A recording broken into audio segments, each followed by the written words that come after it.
Um, Good evening to this meeting of the Minnesota State Historic Preservation Review Board for the National Register of Historic Places. The date is May 14th, 2024. My name is Lindsay Dyer. I'm currently the chair of the Minnesota State Historic Preservation Review Board. Our purpose this evening is to consider the nomination of properties to the National Register of Historic Places. As most of you know, the National Register of Historic Places is a federal list of those places deemed worthy of preservation. A nomination form has been completed for the properties that will be considered tonight. The nomination form has been sent to the review board members, and each member has had an opportunity to study it prior to this meeting. The owners of nominated properties, local officials, and interested local groups have been notified of this meeting. All have been invited to send written comments about the nomination and to attend the meeting. Some of you may wish to speak this evening about the properties. You are welcome to do so, and I encourage you to address yourself to the question of whether that property meets the criteria established by the National Register of Historic Places. These criteria are the standards by which the review board will evaluate the nomination. This evaluation is the board's only assignment. These criteria have been established by federal regulation. Copies of the criteria have been sent to owners of the nominated properties and to the other parties I mentioned earlier. A description of the National Register of Historic Places program has also been sent to them. The nominations will be presented by a staff member. Persons viewing the meeting remotely will then be given an opportunity to comment. These comments should be limited to 3 minutes. The Minnesota State Historic Preservation Review Board will then discuss the nominations, and a vote by the board will follow. Should a nomination be determined this evening to meet the criteria for inclusion in the National Register of Historic Places, the nomination will be forwarded to the Deputy State Historic Preservation Officer, Amy Spahn. Should she agree that the property meets the criteria and that the nomination is in proper form, she will sign the nomination and forward it to the National Register of Historic Places office in Washington, D.C., where it will be reviewed once more. The process is a lengthy one, but it is calculated to subject each property to rigorous evaluation. Board members, if you plan to recuse yourself from a particular agenda item this evening, please make that known during roll call. When that item is introduced, please turn off your camera and microphone. When the discussion and vote has concluded, I will ask you to rejoin the meeting. So before we begin, I would like to take attendance and ask members of this Minnesota State Historic Preservation Review Board to introduce themselves, briefly stating the role they fill on the review board and their particular expertise. So we will start with Board Member Anderson.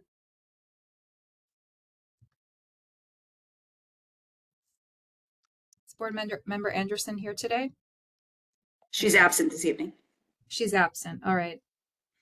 Board Member Gladhill. Sorry, I tried to unmute there. I'm Bethany Gladhill. I serve as a member at large to the State Review Board. I'm a historic preservation consultant working freelance with various organizations. Thank you. Board Member James. Is absent this evening. Okay. Board Member Lavasser.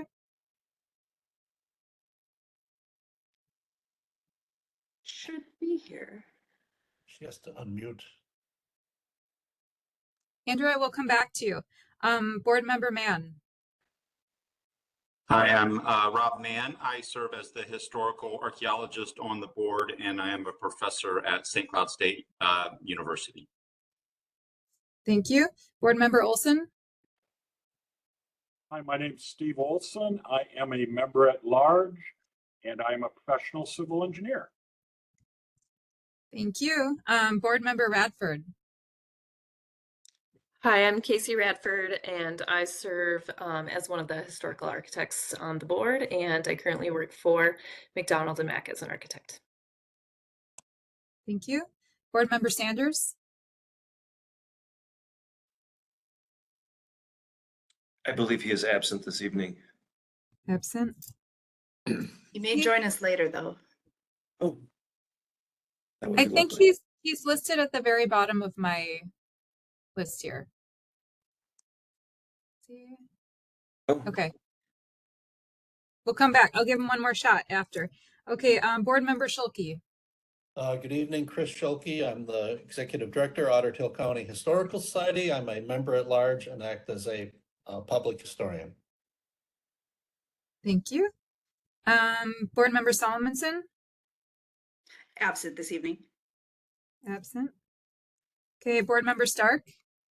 Hi, I'm John Stark. I'm an historic architect on the board and very recently retired, but open to consulting. The retirement's you. kind of fun, though. All right, Board Member White. My name is Frank White. I am one of the members at large, and I'm the historian. Thank you. Board Member Worcester. Hi, I'm Mike Worcester. I'm the Executive Director of the Morrison County Historical Society in Little Falls, and I am one of the historians on the board. Thank you. Let me jump back to Board Member Lavasser. Are you able to introduce yourself? Do you hear me? yes. Oh, yep. Okay, I got too many choices here on my menu. I didn't know which one was going to work. So, I'm Andrea Lavasser. I am the prehistoric archaeologist on the board, and I have retired from the Chippewa National Forest, where I was for 18 years, and that is my specialty, the Chippewa National Forest of northern Minnesota prehistory. Thank you. And let me just check in again with Board Member Sanders. Are you there?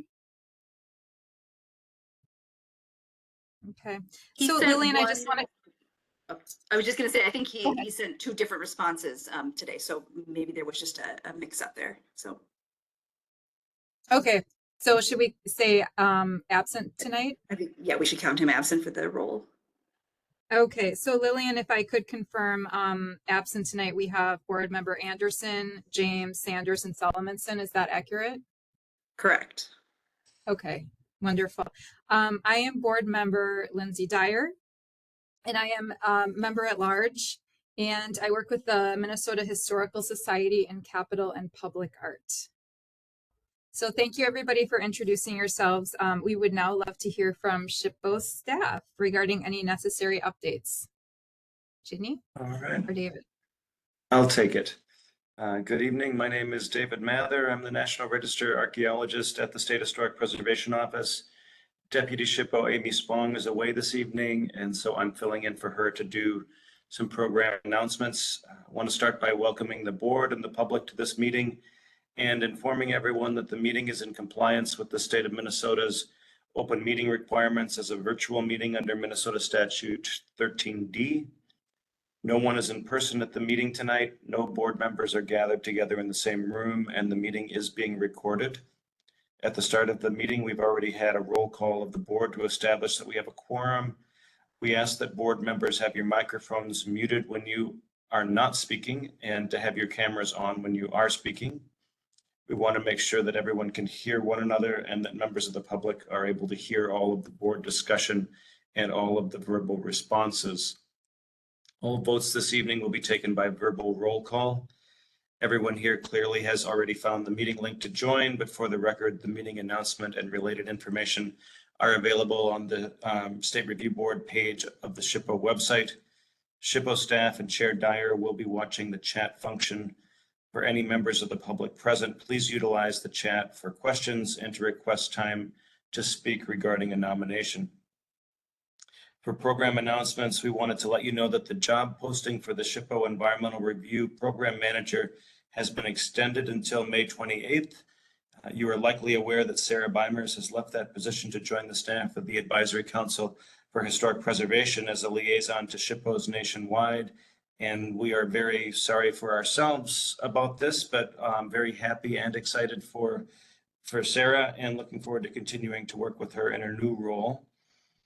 We're pleased to announce that since the last meeting, the St. George Serbian Orthodox Church in Duluth was listed in the National Register of Historic Places on April 4th, 2024. And we also wanted to let you know that we are considering holding a special State Review Board meeting at White Earth with the date to be determined. SHPO staff are working with the White Earth Tribal Historic Preservation Office to prepare National Register nominations for 2 traditional cultural places related to wild rice.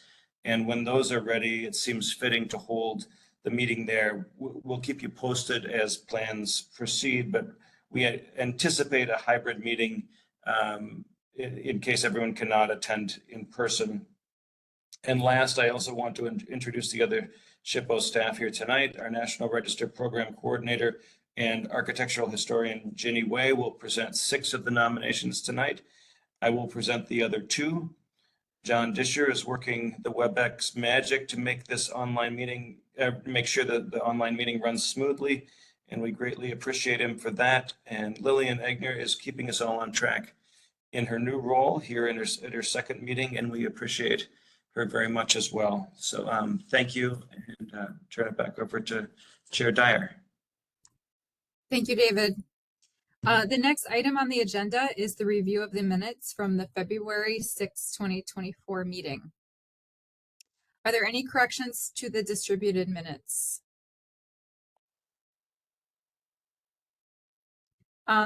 If no corrections, can I have a motion to approve the minutes? So moved. Bethany Gladhill. Board Member Gladhill, thank you. Is there a second? Board Member Schuelke, second. Thank you. We will now vote by roll call. Starting with Board Member Gladhill. Aye. Board Member Levasseur. Aye. Board Member Mann. Aye. Board Member Olson. Aye. Board Member Radford. Aye. Member Schuelke. Aye. Board Member Stark. Lost the button there. Aye. Thank you. Board Member White. Aye. Thank you. Board Member Worcester. Aye. And Chair votes aye. Minutes have been approved. Thank you, everybody. Now we move on to the presentation of nominations with some instructions. For our nominations this evening, we are going to use the following format. There will be a staff presentation of the nominations followed by a summary of correspondence received. At that point, I will then invite and call on those who would like to speak about this specific property. We ask that you use the chat function, or if you are unable to access the chat, raise your hand to indicate that you wish to speak. Please do not use the chat function for any other purpose. For those wishing to speak, we'd ask that you keep your comments to 3 minutes. Our first nomination this evening is the United Protestant Church in St. Louis County, which is presented by Ginny Way. Ginny?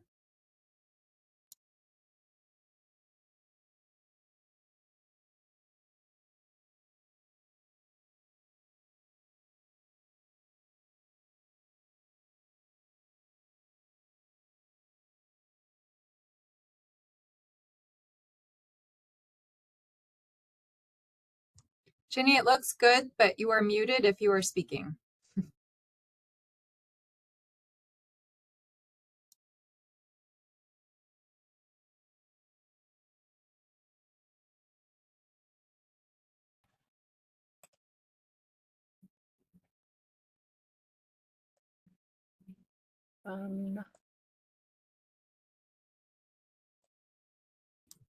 And now we hear you, but not the presentation. No. Yeah. I think that was thanks to John. Thank you, John, for unmuting me. I lost WebEx in the shuffle. Okay. Try this one more time. Looks great. You can see and hear me. Fantastic.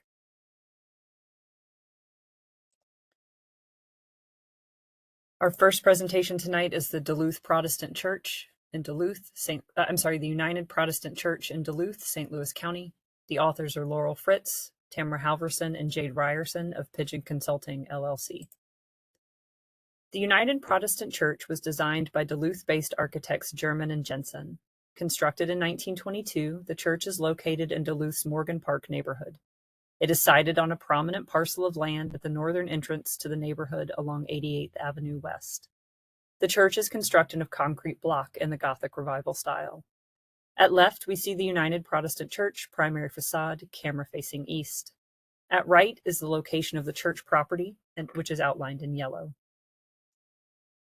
Between 1915 and 1972, U.S. Steel was the largest single employer in the Duluth area. The plant, called Duluth Works, was located on the St. Louis River nearly 10 miles outside Duluth proper. Because of its remote location, U.S. Steel had difficulty drawing workers from more developed parts of the city. To attract a stable, year-round workforce, the company set out to create a desirable, high-quality place for workers to live. Full-scale planning for the model residential community began in May of 1913, and development concluded in 1922. In the end, U.S. Steel built a 200-acre community from scratch, complete with housing, 2 churches, playgrounds, stores, a community recreation center, a school, a bank, and a hospital. At left is the south elevation of the church, camera facing north-northwest. At right is the same elevation circa 1946. Like the church, all of the buildings in Morgan Park are constructed from concrete block. Widespread production of the material did not begin until 1900, when a cast iron block machine with a removable core and adjustable sides was patented. The machines were marketed to individuals and small construction firms and could be ordered directly from popular mail-order catalogs such as Sears, Roebuck & Company. U.S. Steel prioritized concrete for its affordability, and this was the first time the material was used on such an extensive scale. At left, we see the east elevation, camera facing west, and at right is a view of the north elevation, camera facing south. The company contracted George Lounsbury of Duluth to produce approximately 700,000 blocks for the inaugural group of 170 concrete block duplexes. In Morgan Park, workers used a hand-operated machine produced by the Hydro Stone Company to form T-shaped concrete blocks on site. On left is a view of the narthex, camera facing south. At right is a view of the stairwell off the narthex, camera facing west. In an effort to avoid labor conflict, new company towns like Morgan Park attempted to design a socially engineered environment that would suit the needs of both the workers and the company. Plans for the Morgan Park community included a pair of churches at the community's eastern and western entrances. Like most other public buildings in Morgan Park, each of the churches received its site as well as funding for construction and maintenance from U.S. Steel. At right is a view of the sanctuary from the choir loft, camera facing east. At left is a similar view circa 1922. By November 1917, 70 community members voted to establish a single congregation called the United Protestant Church within Morgan Park. In December of 1918, the church building committee chose Duluth-based architect Frederick Germain and Leif Jensen for the project of designing the new church building. When the architects delivered their initial proposal in April of 1919, Morgan Park Company manager J.F. Davidson objected on the grounds of costs.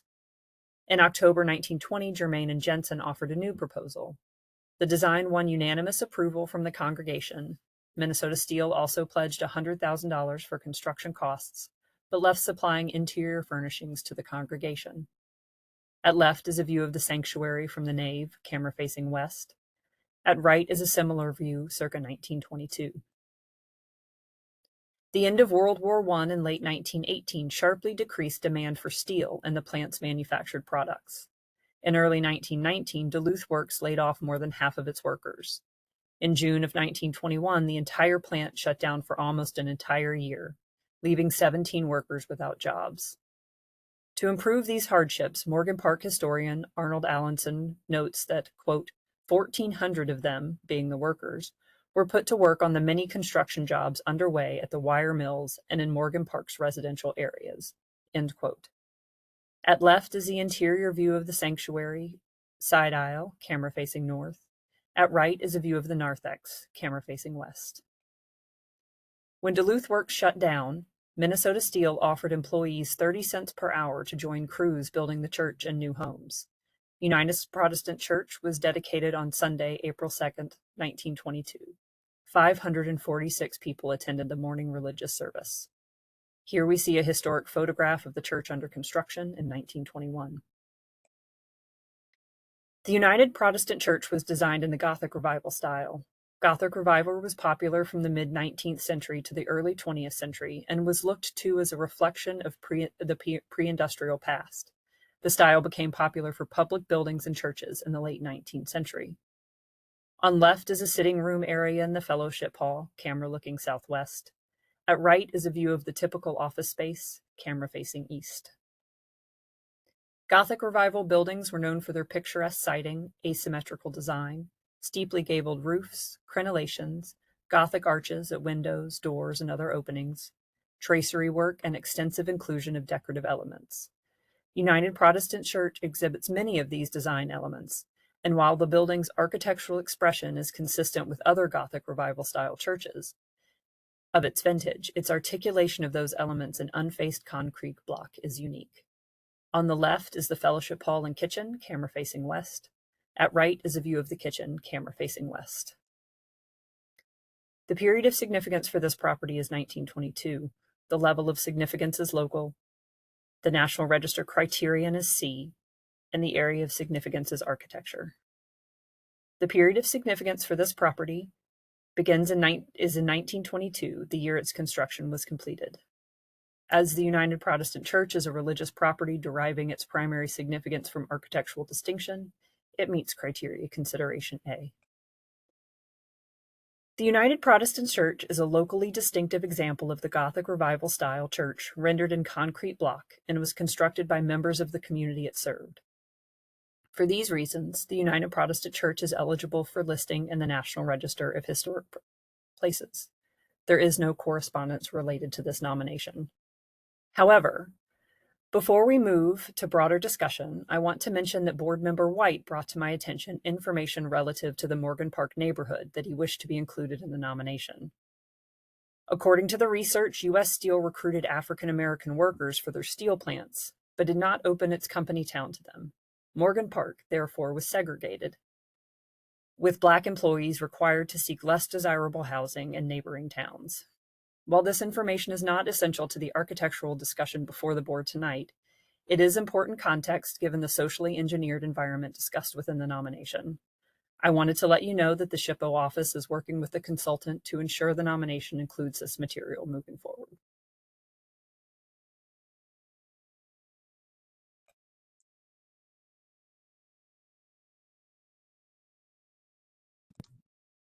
I believe I am done sharing. All right, thank you, Jenny. John, is there anyone who has signed up to speak? No, we have no requests to speak at this time. Okay. And is there anyone in the chat who is interested in speaking? I'm checking out the chat. I don't see anybody. Members of the public?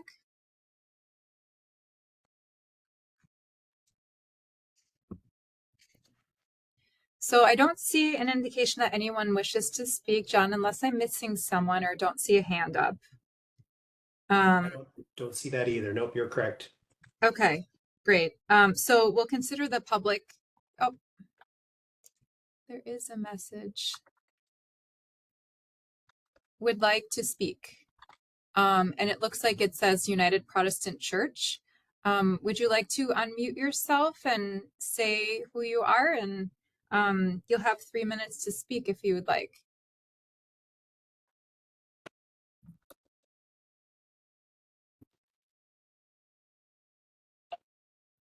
Hello, I'm the pastor at United Protestant Church. And I'd just like to give recognition for Pigeon Consulting and their work on this. This didn't come out, but I would like to make a case for this designation. In Morgan Park, there were many community buildings that no longer exist. There was a Catholic church here that's been torn down. there was this large Good Fellowships Hall that has now been torn down.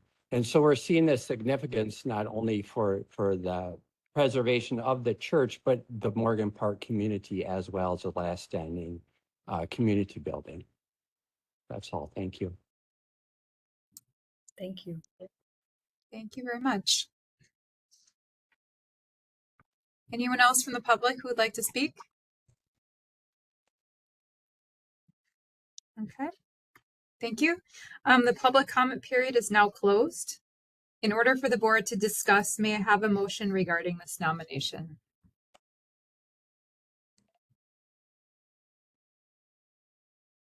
Board Member Schuelke, I will make that motion to approve the nomination of the church for the National Register of Historic Places, United Protestant Church. Thank you. Is there a second? Board Member Stark, seconds. Thank you. Is there any discussion related to this nomination from the board? Chair Dyer. Yeah. Frank White. I would like to comment again about the addition to the nomination, again reflecting the information that Jenny talked about and that I have supplied with her in terms of, again, Morgan Park not being a segregated community at the time, and the information again that had Blacks living in a substandard place. Obviously, it doesn't change the significance, but I think it's important for us, again, as a board, to reflect that information in the narrative.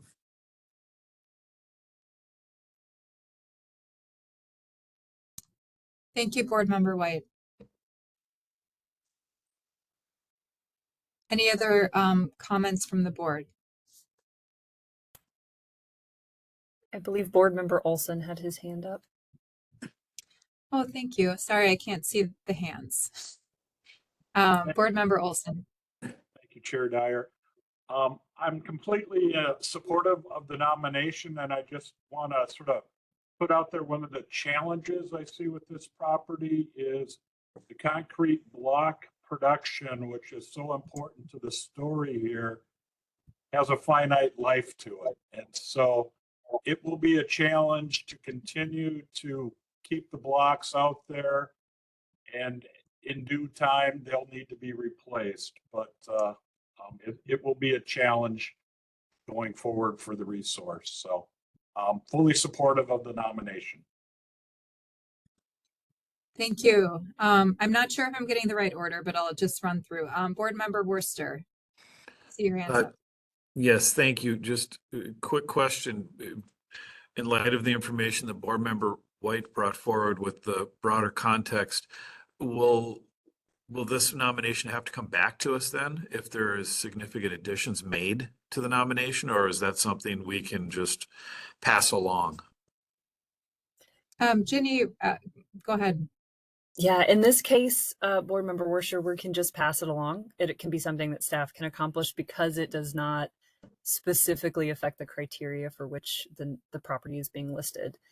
If there was a chance that the documentation or the change in narrative would potentially change your vote or your idea of eligibility, then we would change the documentation and bring it back to you for review. Of course. Thank you. Board Member Stark. Yeah, this is a beautiful church, and the fact that it was made out of concrete block on site is very unique and very different. We're seeing concrete block and footings and foundations that were made in that same way, the Sears catalog kind of kit and stuff. But this was very unique. I've only worked with brick masonry that was concrete brick, and have Board Member Olson's concern about the longevity of it, that's definitely there's, it absorbs water, and painting it probably was the solution for that. It can be consolidators or something else that could be on there, but it's a beautiful building and it's definitely worth saving, and fully supportive of it. Thank you. From the board, I don't see any other hands. I do see a message from the pastor. I'm sorry, I forgot your name, but the public comment period has closed. Ginny, is there protocol for accepting a comment at this point? I would think that if you would like to accept another comment, that would be just fine. All right. So if you would like to speak again, please jump in there.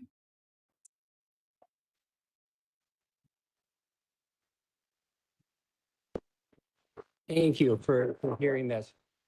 I just wanted to address the concern about the concrete block. So we have had worked with one mason so far, Johnson Masonry, located up here in Duluth, and they have done a masonry assessment on the church. And the way they described it, when you look at the church, the lines of the church are straight up and down, and they believe structurally the concrete block is actually in very good condition. And so they even gave us a proposal on repairing the block. And what they were going to do is it's more of a surface thing that they will do to repair the block. We're also looking at getting the paint removed, which is problematic for trapping water in the block, and that is something that we're looking at. It's interesting, and I don't want to take too much of your time, that it's a known thing that this concrete block, the mill had their own concrete factory, and they poured steel slag into the block. And so it's actually known locally to be very, very strong, and actually be, very difficult to even drill through. Thank you for hearing me.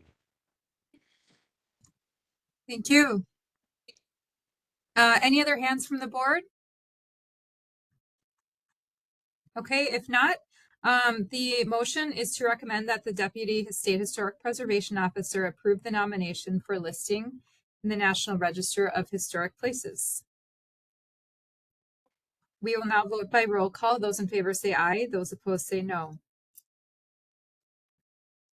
And I will not call on Board Member Radford, who has recused herself from this nomination. So starting with, oh yeah. Yes. I'm Ginny. sorry. I believe that board member. Is that correct, Lindsay? Did you recuse yourself from this one? Did I just completely confuse myself? I heard from Board Member Radford in a chat, and she specifically said United Protestant Church.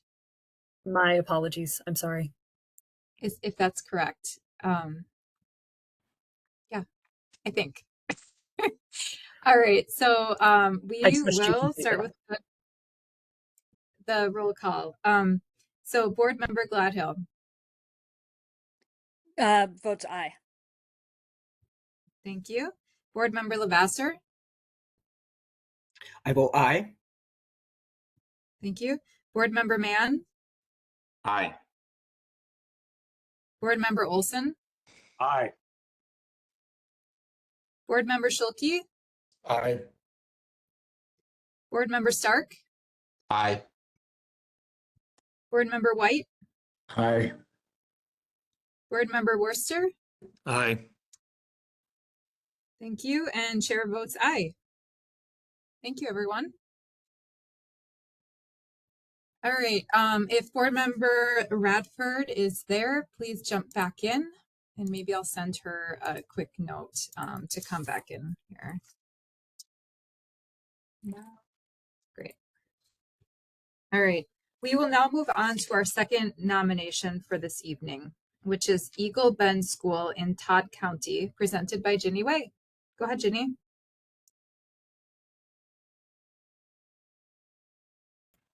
Thank you, Chair Dyer. We'll share.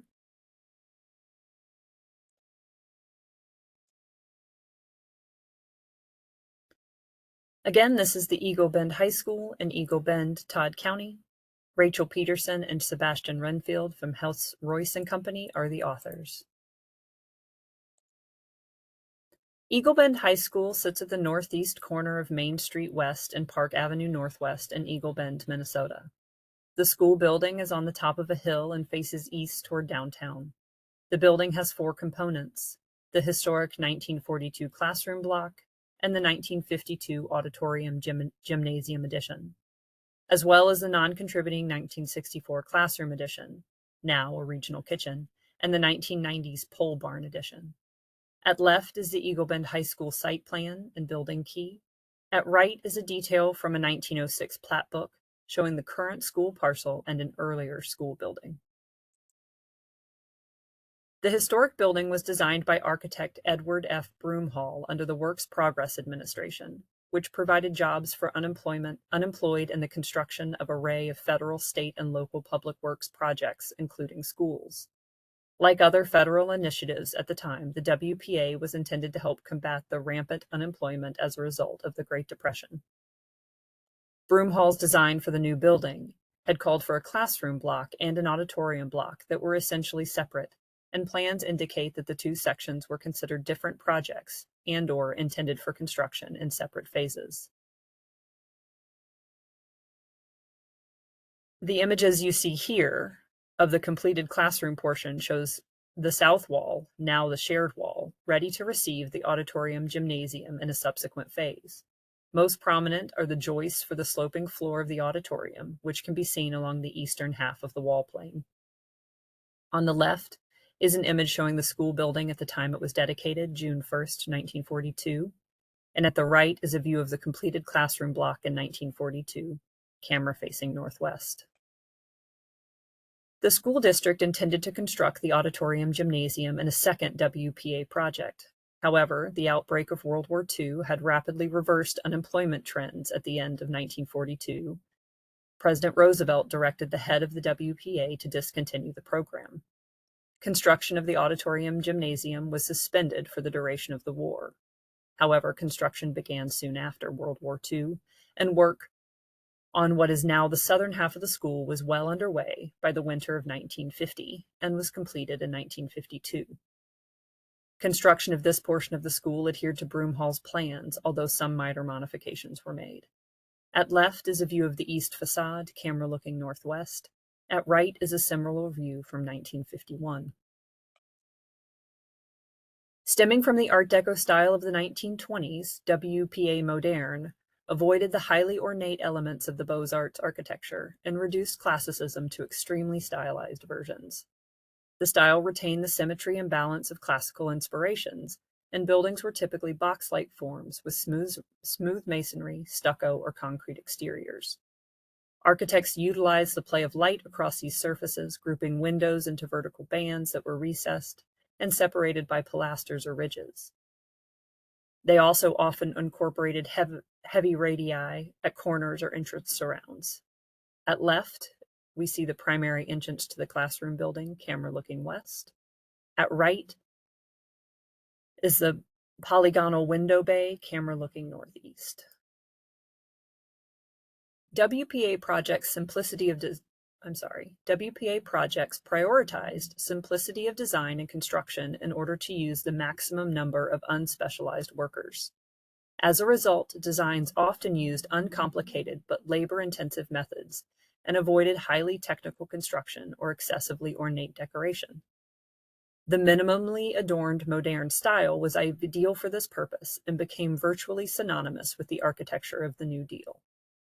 At left is the west facade of the historic building and non-historic 1964 addition, camera looking southeast. At right is the east and north facades, camera looking southwest. With its expansive windows, 2-story polygonal glazed bay, and vertical bands of glass block, the Eagle Bend High School was an architectural standout in Eagle Bend. The students soon began to refer to the building as, quote, the glass block, end quote. On the left, we see the south facade, camera facing north. At the right are the west and south facades, camera facing northeast. Although consistently known as the community's high school, Eagle Bend School historically housed all grades, from the 1st through the 12th. The school occupied an entire block at the western edge of the village, where the terrain rises naturally above a bend in Eagle Creek. At left is the auditorium seating, camera facing west. At right is the auditorium stage, camera looking northwest. The building continually served the K-12 school as K-12 school for Eagle Bend, and by the 1960s offered adult education as well, including classes in bookkeeping and typing. In 1964, an addition to the school was approved in a special election. Agricultural education had been part of Todd County school curricula since the turn of the century, and the new one-story wing extending from the rear of the classroom block provided additional space for an agricultural classroom and shop. At left is the classroom building ground floor corridor, camera looking south. At right is a 1953 photograph of a typical classroom. Note the extent continuous clear story glazing along the corridor at the top. By the end of the 1960s, enrollment had begun to decline and the school began to explore new options to remain viable and avoid consolidating with neighboring districts. A new program introduced in 1968 expanded the superintendent's duties to both Eagle Bend and the neighboring Clarissa School, and the district began busing juniors and seniors between the two schools in order to broaden the available course offerings. At left, we see the ground floor of the classroom building, camera facing south. At right is the first floor of the classroom building, camera looking southwest. Despite these efforts, the Eagle Bend and Clarissa school districts ultimately combined in 1995. The property was renamed the Eagle Valley High School and served grades 7 through 12 until 2027. The 1964 agricultural shop wing was repurposed as the Hilltop Regional Kitchen, which relocated to the site in 2018 and extensively remodeled the addition to fit its business needs. The historic portion of the building is vacant at present time. Both of these images are of the classroom building, second floor classrooms, camera looking northeast. The period of significance for this property is 1942 to 1952. The level of significance is local. The National Register criterion is C, and the area of significance is architecture.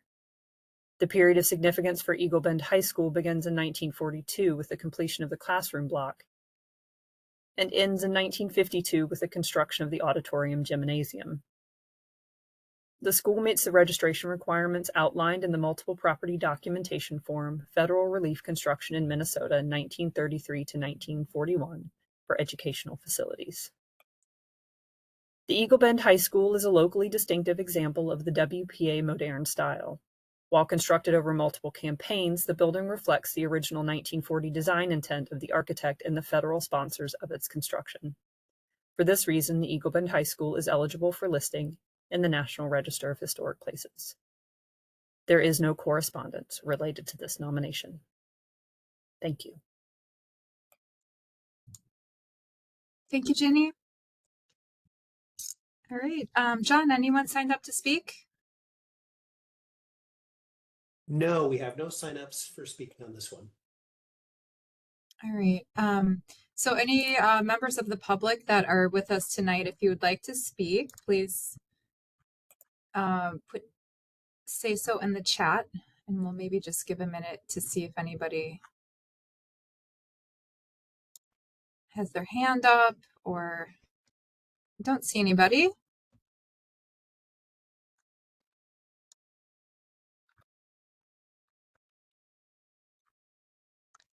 All right.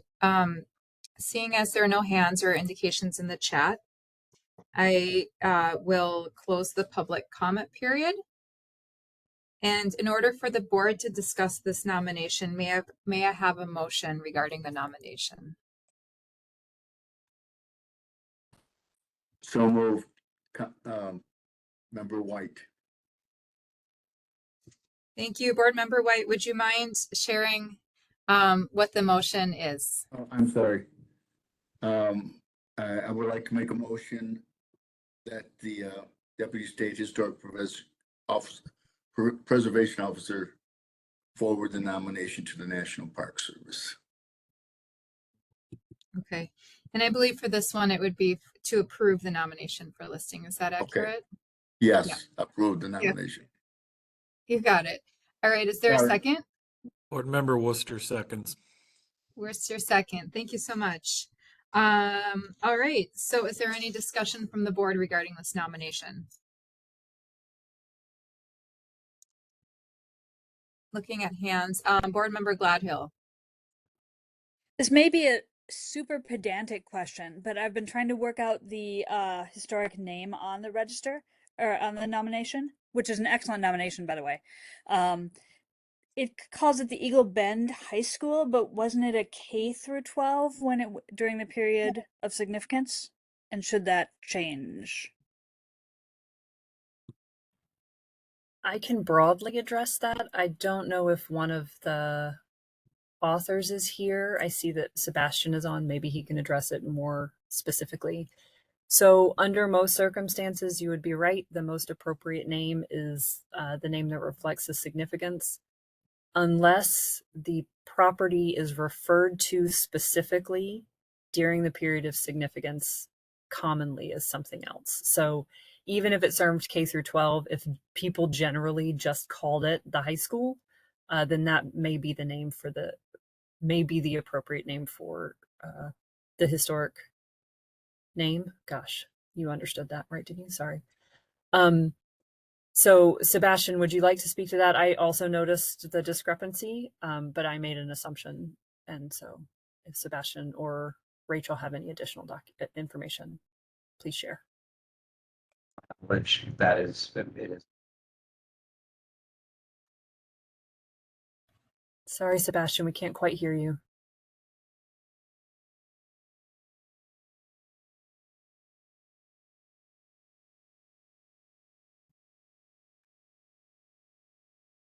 Better?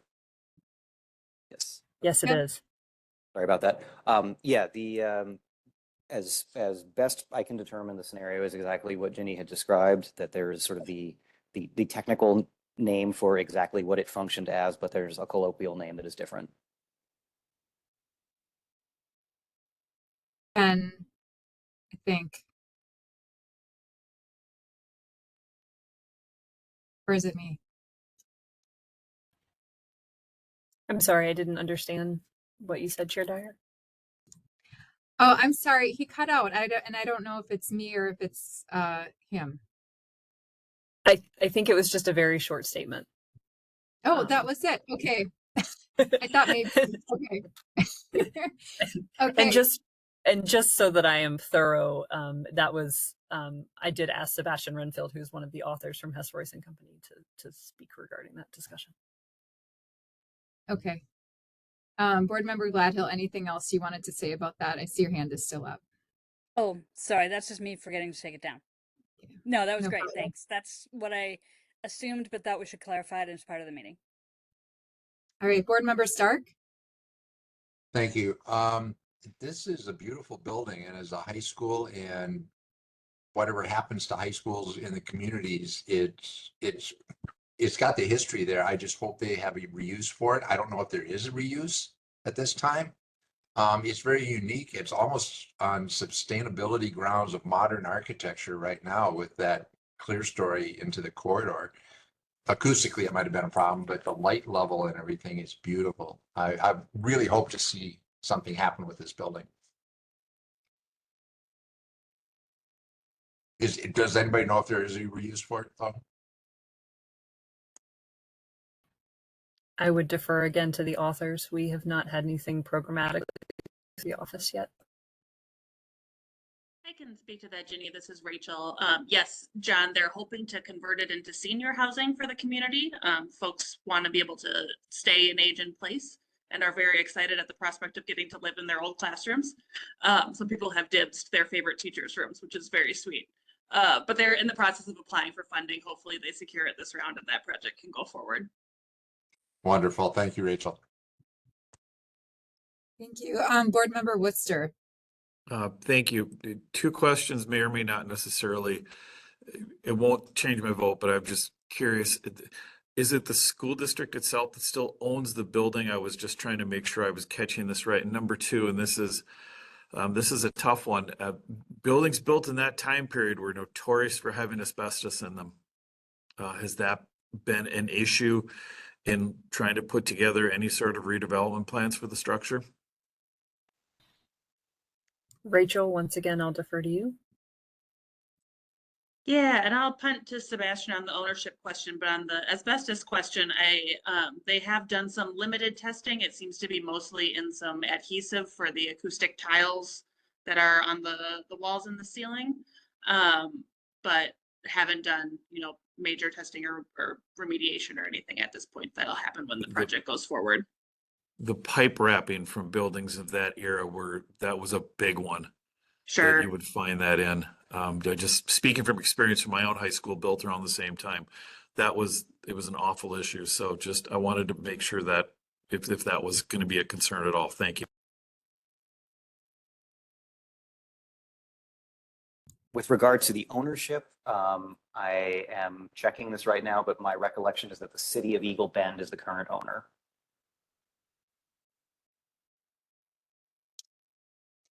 Thank you. Any other comments or questions from the board?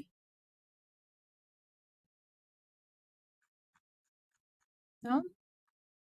I don't see any hands. So in that case, the motion before the board is to recommend that the Deputy State Historic Preservation Officer approve the nomination for listing in the National Register of Historic Places.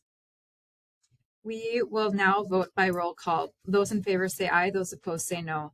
Starting with Board Member Gladhill. Vote aye. Thank you. Board Member Lavasser. I vote aye. Board Member Mann. Aye. Board Member Olson. Aye. Board Member Radford. Aye. Board Member Schulke. Aye. Board Member Stark. Aye.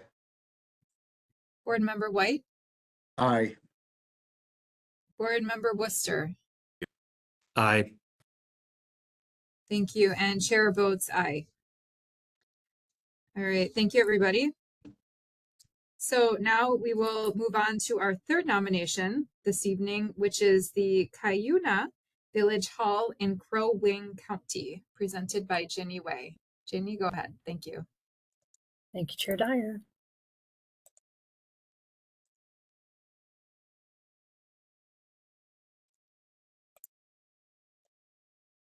So this is the Cuyuna Village Hall in Cuyuna, Crow Wing County.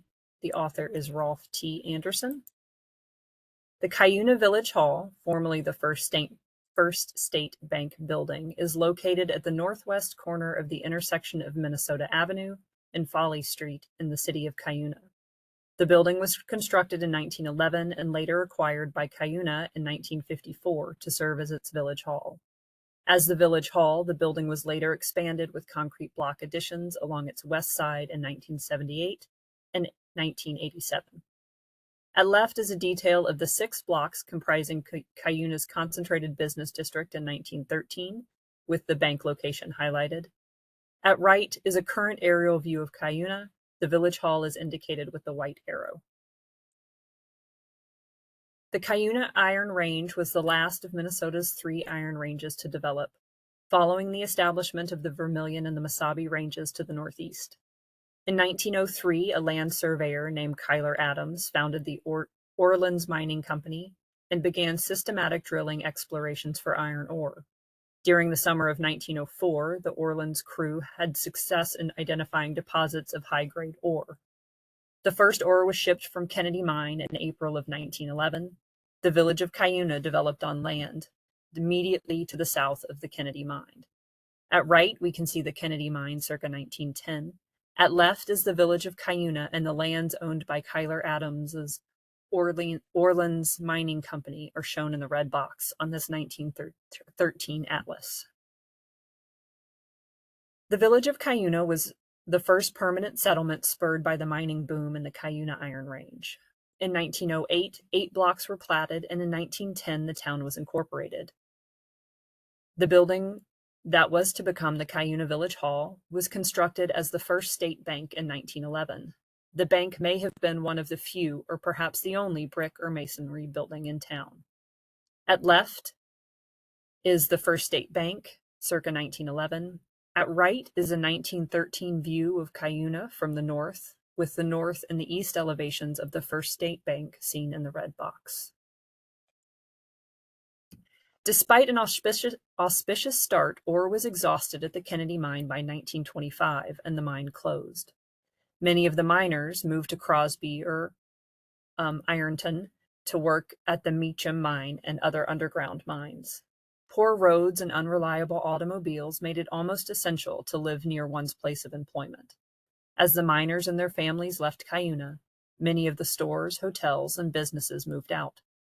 Dependent on a one-industry economy, in less than a generation, Cuyuna had become a boom-bust town. The First State Bank survived the initial closure of the mine and the early years of the Great Depression.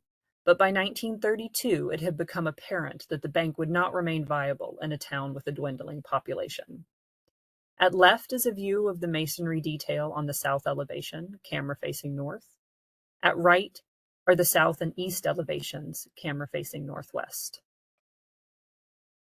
Cuyuna purchased the former State Bank building for its village hall on August 21st of 1954 for a sum of just over $541,000.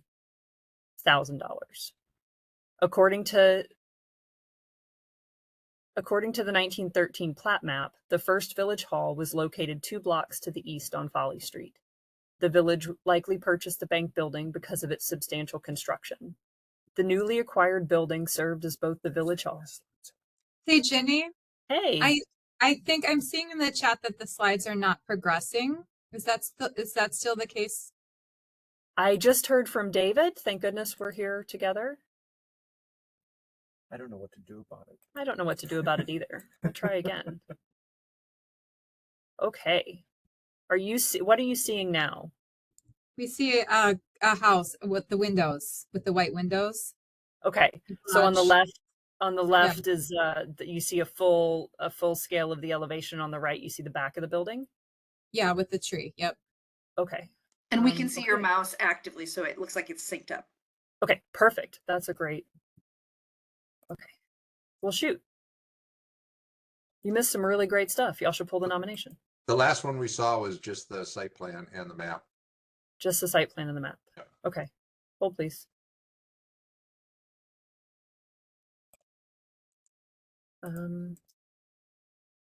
Okay, well.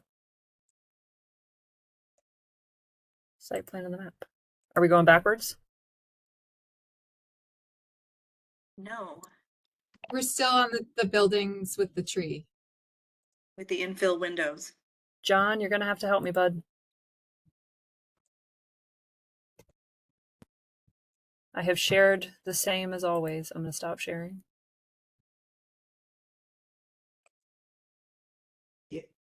Yeah, Jenny, I'm just from what I have right here, it looks like it's probably something with your PowerPoint.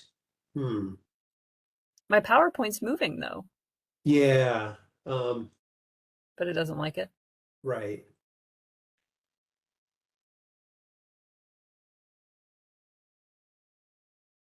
It's the same presentation as the last one. Now we see a map and a black and white photograph. Okay. That's good. But you don't Now see it's it change. moving. Oh, Historic great. photograph. Awesome. Okay. So here is so here we see the city of Cuyuna directly below the Orleans Mining Company on this atlas. Is that correct? Is that what y'all are seeing? Great. And then next to it is a view of the Kennedy mine, just to orient you to how important the mine is to the city. So at the left here, we see the First State Bank circa 1911. And at right, we're seeing a 1913 image of the city of Cuyuna with the bank building in the red box. And now we're to the current building with its funny hat. Is that right? Correct. Okay.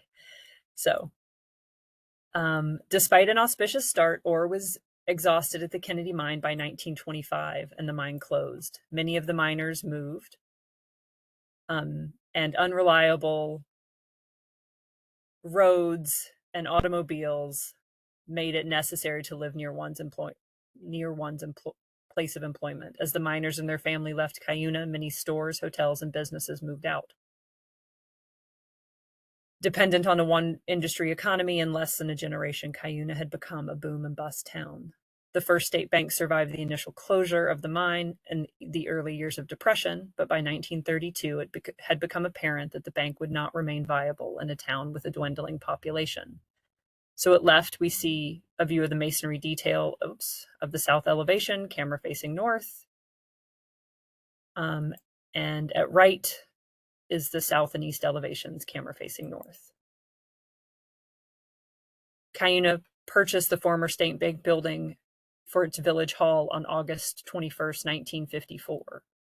According to the 1913 plat map, the first village hall was located 2 blocks to the west on Foley Street. The village likely purchased the bank because of its substantial construction. The newly acquired building served as both the village hall and the fire department. The large window on the south elevation was removed to provide an entrance for the fire truck. At left is a view of the east elevation, camera facing west. At right, the north elevation, camera facing south. The Cuyuna Village Council discussed a proposed addition to the village hall at their council meeting held on August 12, 1978. The purpose of the addition was to provide better facilities for the fire department and more space for community events. At the time, much like the present, the Cuyuna Fire Department was featured regularly in the newspaper articles for both official duties and for social events that the department sponsored. At left is the west elevation, camera facing northeast. At right is the south elevation, camera facing northeast. Ginny, I think it stopped progressing again. This is super fun. Okay, what was the last thing you saw? We're looking at the masonry detail and infilled windows. Okay, hold on just a second. I'm going to try to share.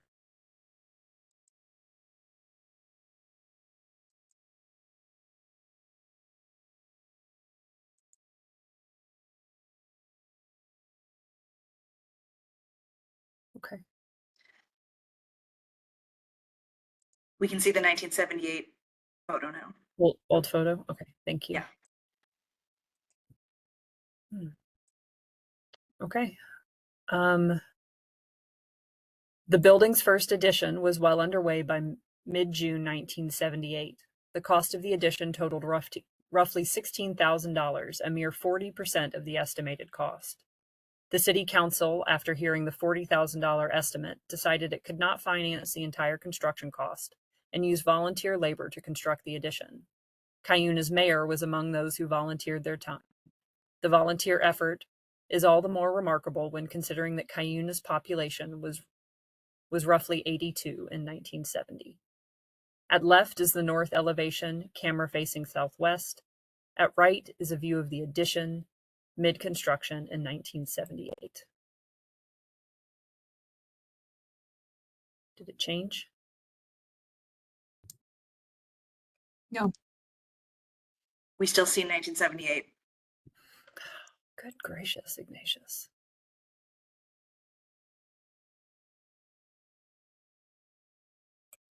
This is just going to continue to be lots of fun.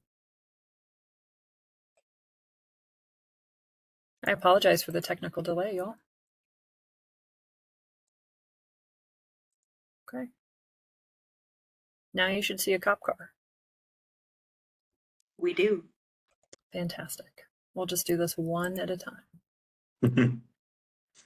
The first edition consisted of 3 bays. In 1987, 2 more bays were added to the west. A concrete wall separates the 1978 edition from the 1987 edition. A single interior door provides access between the two. The later edition was initially used by the fire department, but beginning in 1999, it has been used by the police department. At left is the interior of the 1989 edition, camera facing northeast. At right is the interior of the 1978 edition, camera facing southwest.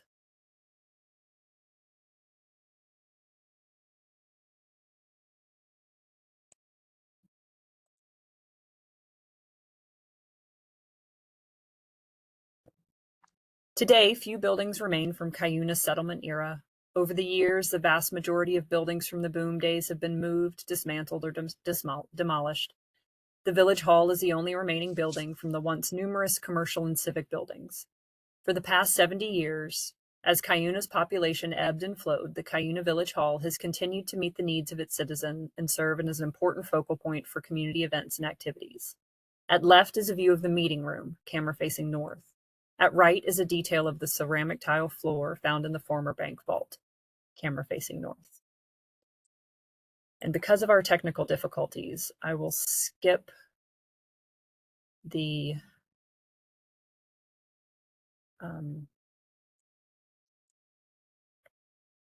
slide with the words. I will read them while you get to look at the actual pretty pictures.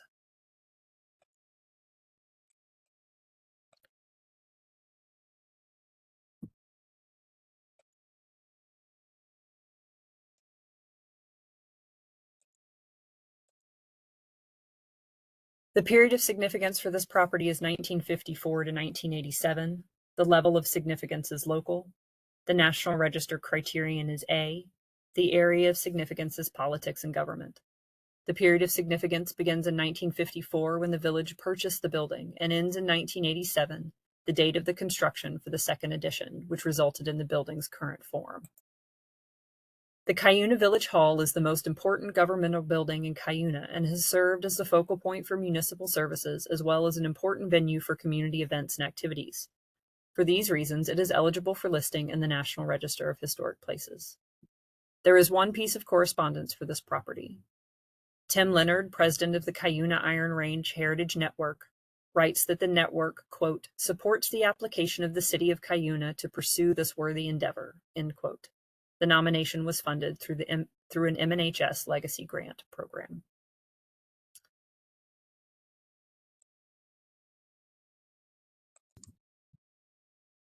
Thank My you, apologies. Jenny. More. Thanks Are for you hanging all, in there. that was everything for that That was nomination, everything. correct? Well done. Yep. All right, thank you. I know that we have two people who would like to speak on behalf of this. Between Bill and Rolf, either one of you want to go first? If so, go ahead and jump in. Yeah. Bill can go ahead. Bill.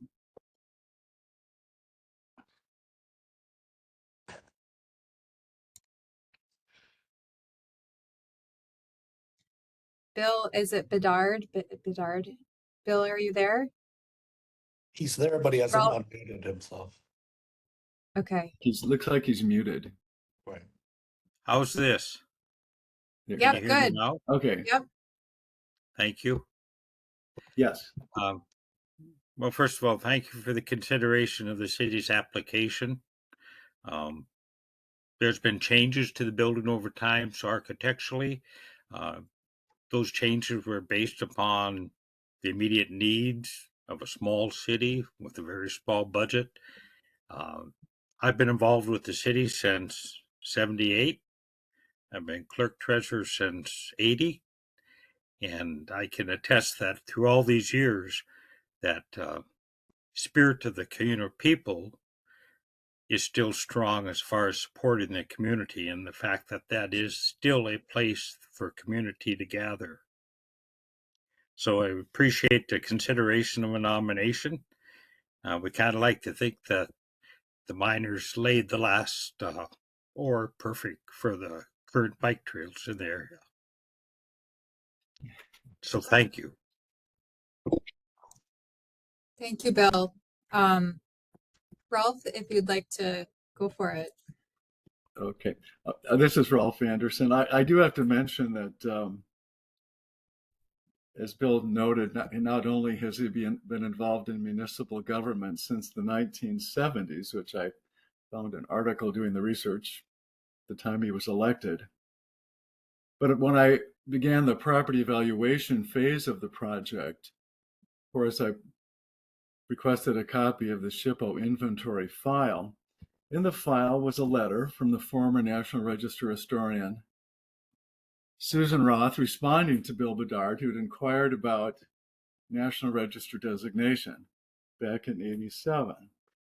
Well, here we are 37 years later. Bill is still here pursuing this, and thanks for sticking with us all these years, Bill, and for your contributions to local government. I think one of the things that really amazed me about this study was just the way small town government needs to function. It wouldn't occur to anyone that you need volunteer labor in the modern era to complete your municipal improvement projects.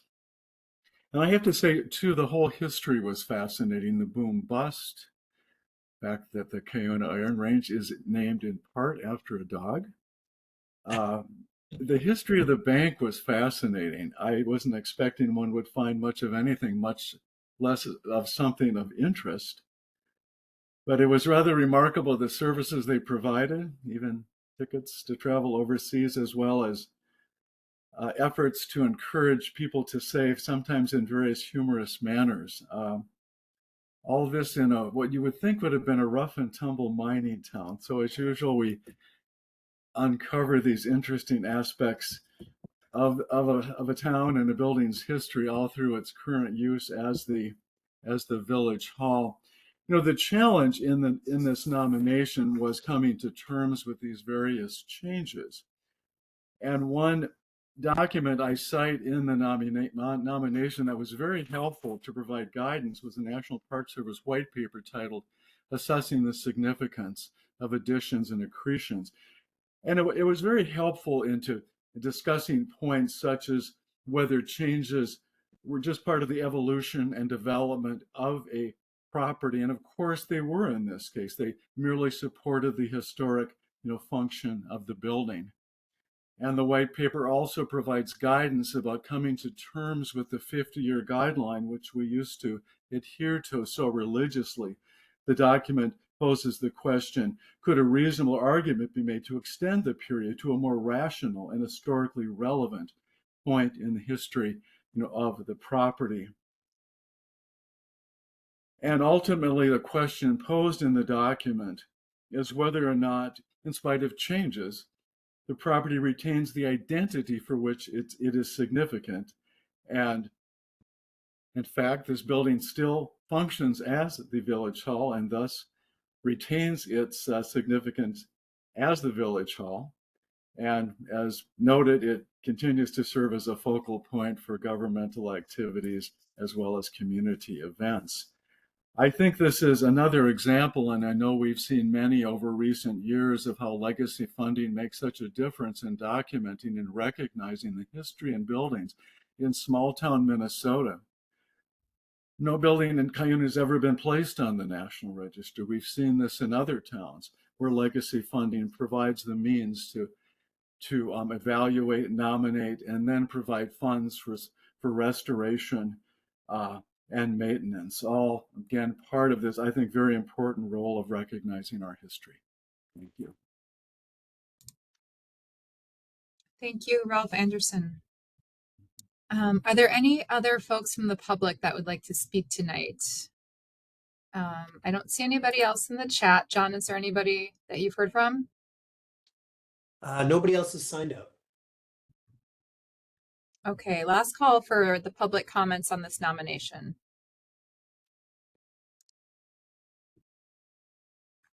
All right. In that case, the public comment period is now closed. In order for the board to discuss, may I have a motion regarding this nomination, please?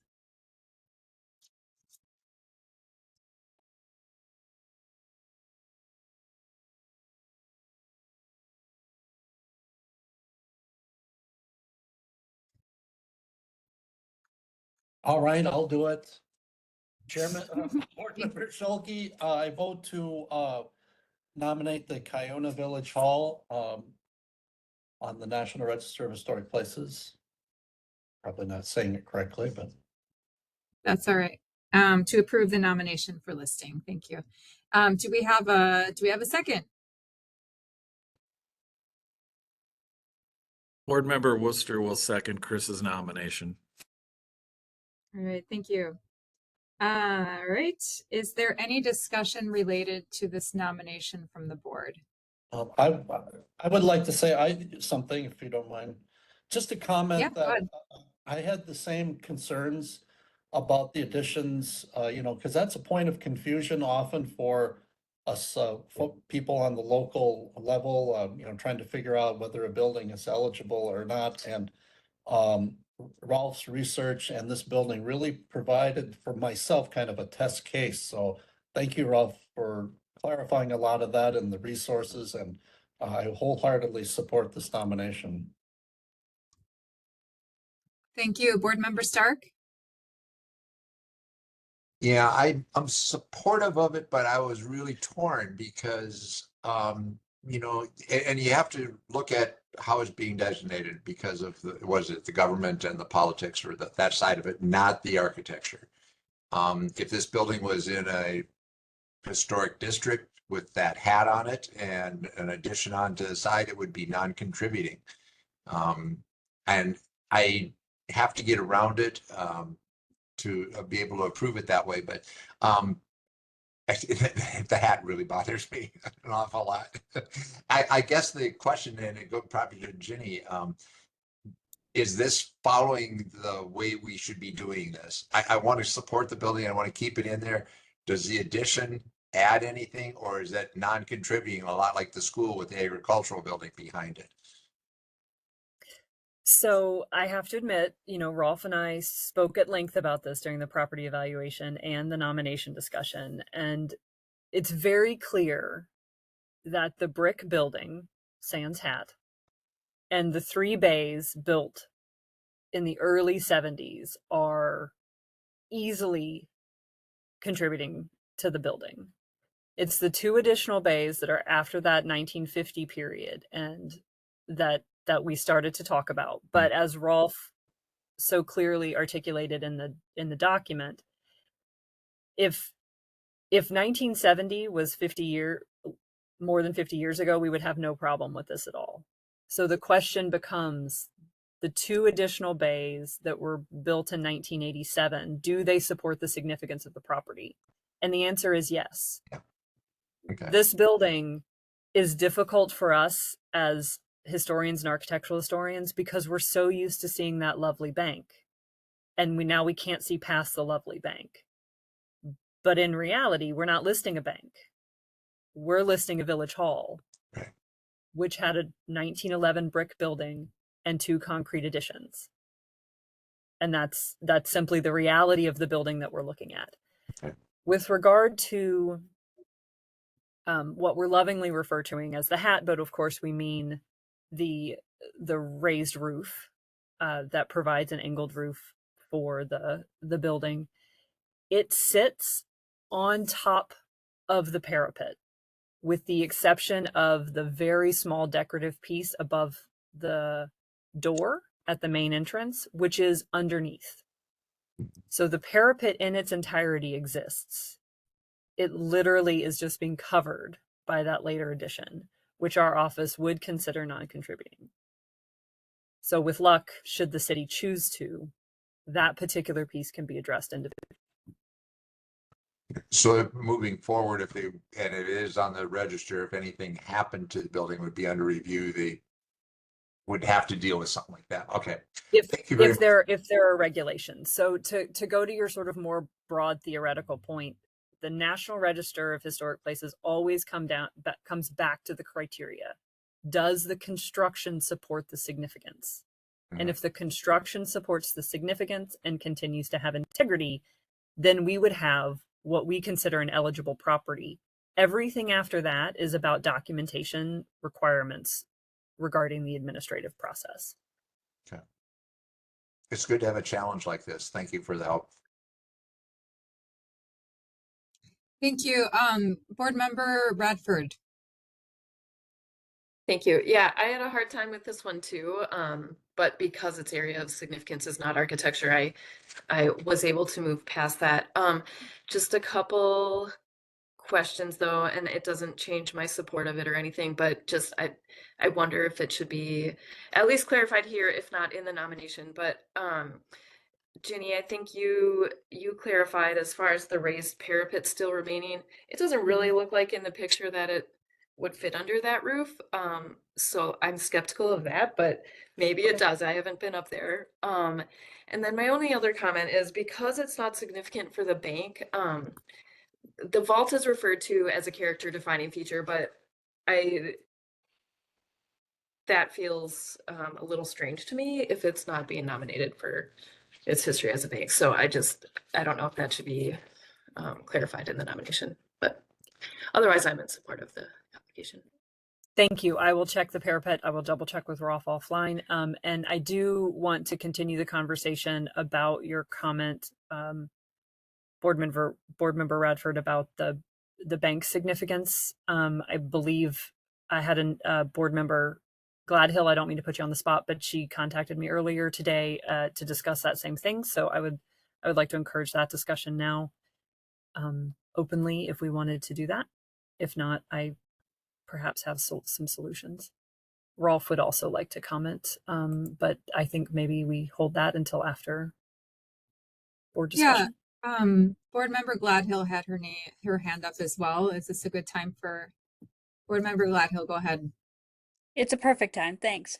I again, like the rest of you, so we're all in good company, struggled with this, though as I went through, and I think that Rolf did an excellent job of making the case for the community part of that and how that fits with it.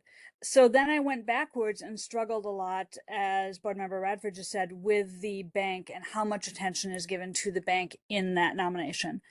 Not that it's not an important part and an important part of the history of that city, but because there's so much detail about the bank, and the bank is not in the period of influence, the bank is not in the politics and government element of it.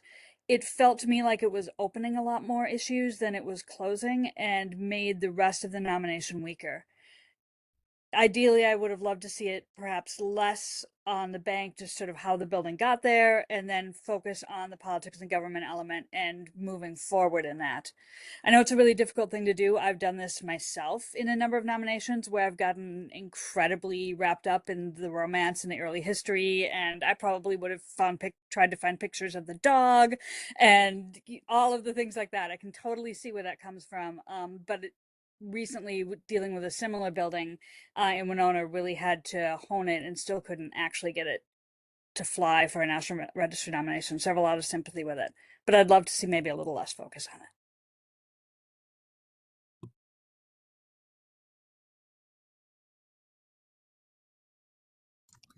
All right. Any other board members to comment on that? Otherwise, we'll ask Rolf to speak. All right. Well, Rolf, go ahead. Yeah, I was going to mention about the roof and the parapet. All of the parapet is intact. A bit of it, the highest section, is within the roof structure that extends over that canted corner. And underneath is the original roof structure. So it's all in place there. And ideally at some point, maybe the hat can be removed and we'll go back to that more original appearance. Yeah, I'll just mention in terms of the bank. Yeah, clearly the building is not eligible as a bank. The registration requirements are quite stringent for banks, because I did explore that during the property evaluation phase. I think I included as much information as I did just because I found it so remarkable, and I thought I wanted to document this information somewhere, because it's no underestimate to say the information for the nomination was time consuming. This information was not readily available. And to discover what was discovered just felt worthy of documenting, even though I realized the building is not eligible as a bank. Thank you. Any other comments? Board Member Worcester? Thank you. Ralph answered a couple of the thoughts that I had, but in terms of this whole, was it a bank, was it a city hall? I would be curious to know, for how many years did people, instead of calling it the city hall call it the old bank because it's just part of the character of the structure. It was part of what it was.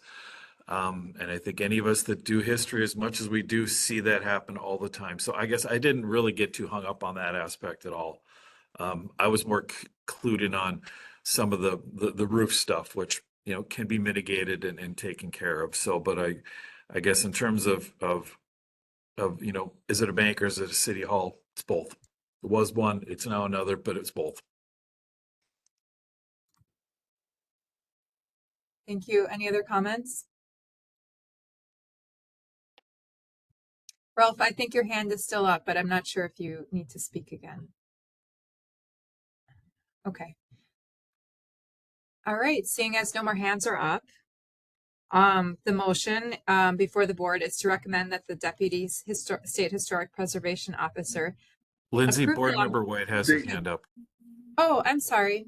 Oh, Okay, that's all board, right. You put your head down as I raised that. I apologize. So I have a question in listening to all of the information. So if this is advanced, did I hear that the roof can be taken care of afterwards? Is that So what I heard? what I think my perspective, the National Register perspective, is that while the roof while the roof diminishes the integrity of the property, my opinion as the SHPO reviewer was that it did not diminish it to the point that the building could no longer convey its historic significance. So it would move forward the documentation as it is with the description, the building as it is, and at a later date, should the city choose to address the roof, we at the state review, we at the SHPO would likely consider that particular element to be non-contributing.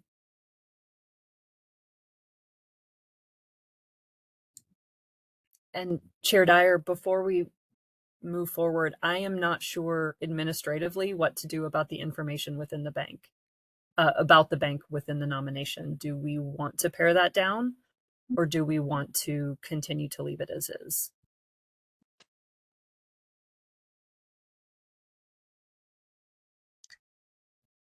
well, are there opinions from the board as far as that goes? Should we continue on or should we pause and consult with SHPO staff on this nomination? Does anybody have a thought?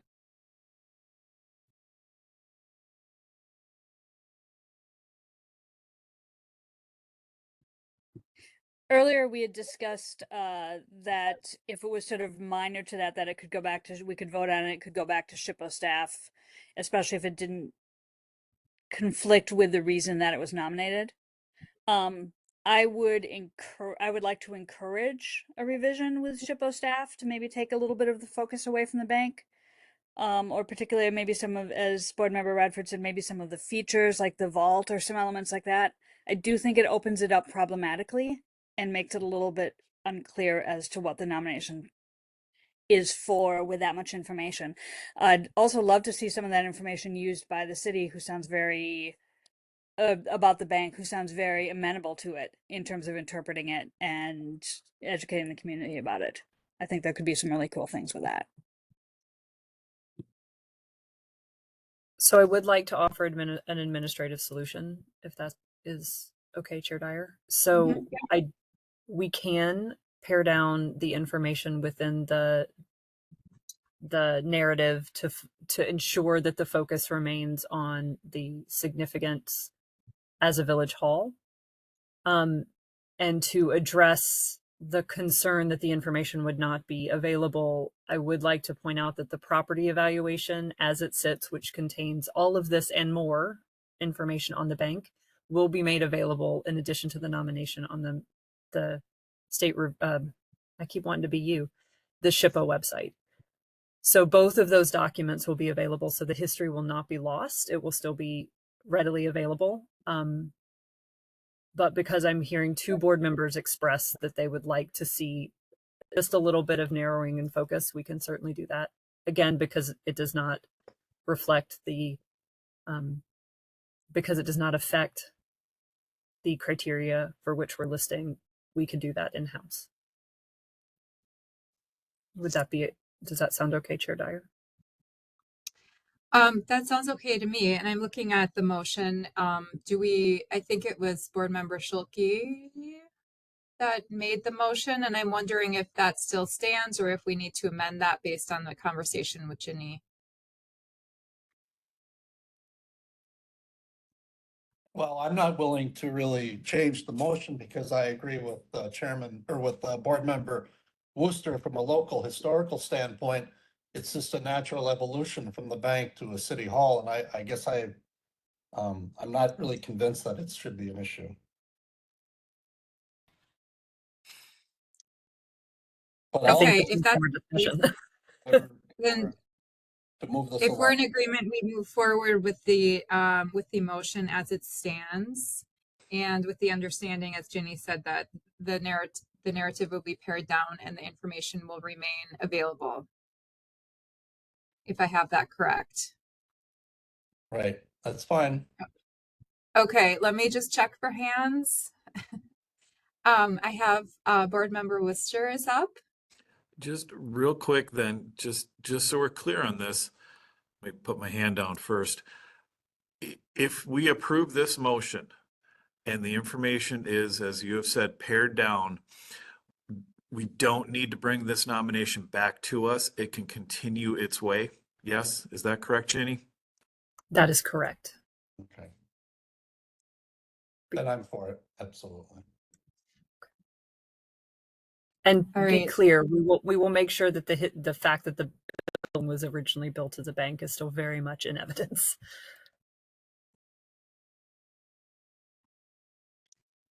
All right, seeing as there aren't any other hands up. No. All right. So the motion for the Cuyuna Village Hall is recommend that the Deputy State Historic Preservation Officer approves the nomination for listing in the National Register of Historic Places. So we will vote by roll call, starting with Board Member Gladhill, Aye. Board Member Lavasser. Aye. Thank you. Board Member Mann, Aye. Board Member Olson, Aye. Board Member Radford, Aye. Board Member Schulke, Aye. Board Member Stark, Aye. Board Member White, Aye. Board Member Worcester. Aye. Thank you. And Chair votes aye. Thank you, everybody. Okay. We are now on to our fourth nomination for this evening, which is Shakopee Mounds Pond Mounds site in Scott County, presented by David Mather. David. Thank you, Chair away. Dyer. Share my screen.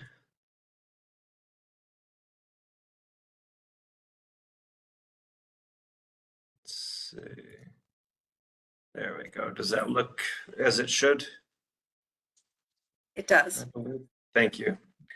Yes, this nomination is for the Shakopee Mounds Pond Mounds site in Scott County. The authors are Kelly Wolf, Lindsay Reiners, Stephen Blondo, Andrew Domine, Jeffrey Jones, and David Mather. And I see that some of the authors are here, and also some of the staff from the city of Shakopee, and I wanted to extend my gratitude to them for all of the tremendous work that they've put in on these two nominations. Within the National Register program, these two nominations are slightly complicated.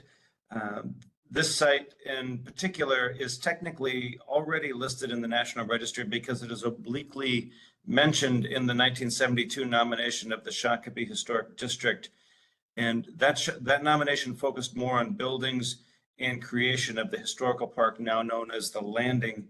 The nomination, however, also refers to several, quote, unopened Indian mounds, end quote, which seems to imply that it would be significant for them to be open, and that is maybe something that was considered a worthwhile thing in 1972. It certainly is not now. In recent years, legacy funding was used to correct a stormwater drainage issue within the Shakopee Historic District, which is affecting one of the mound sites. And as part of that effort, individual National Register nominations were prepared for the two mound sites. We expect that these sites would also be contributing to a larger Shakopee Historic District when that National Register documentation is, is updated. At the lower right, you can see that the Shakopee Mounds Pond Mounds, or excuse me, the Shakopee Mounds Pond Mound site is entirely within the district boundary. So if you can see my cursor, the blue line is the Shakopee Historic District boundary as it is currently recorded. And here is the Shakopee Mounds Pond Mound sites. It's entirely within. The next nomination is for the adjacent site, the Shakopee Mounds Steel Mound site. And as you can see, that is partly in.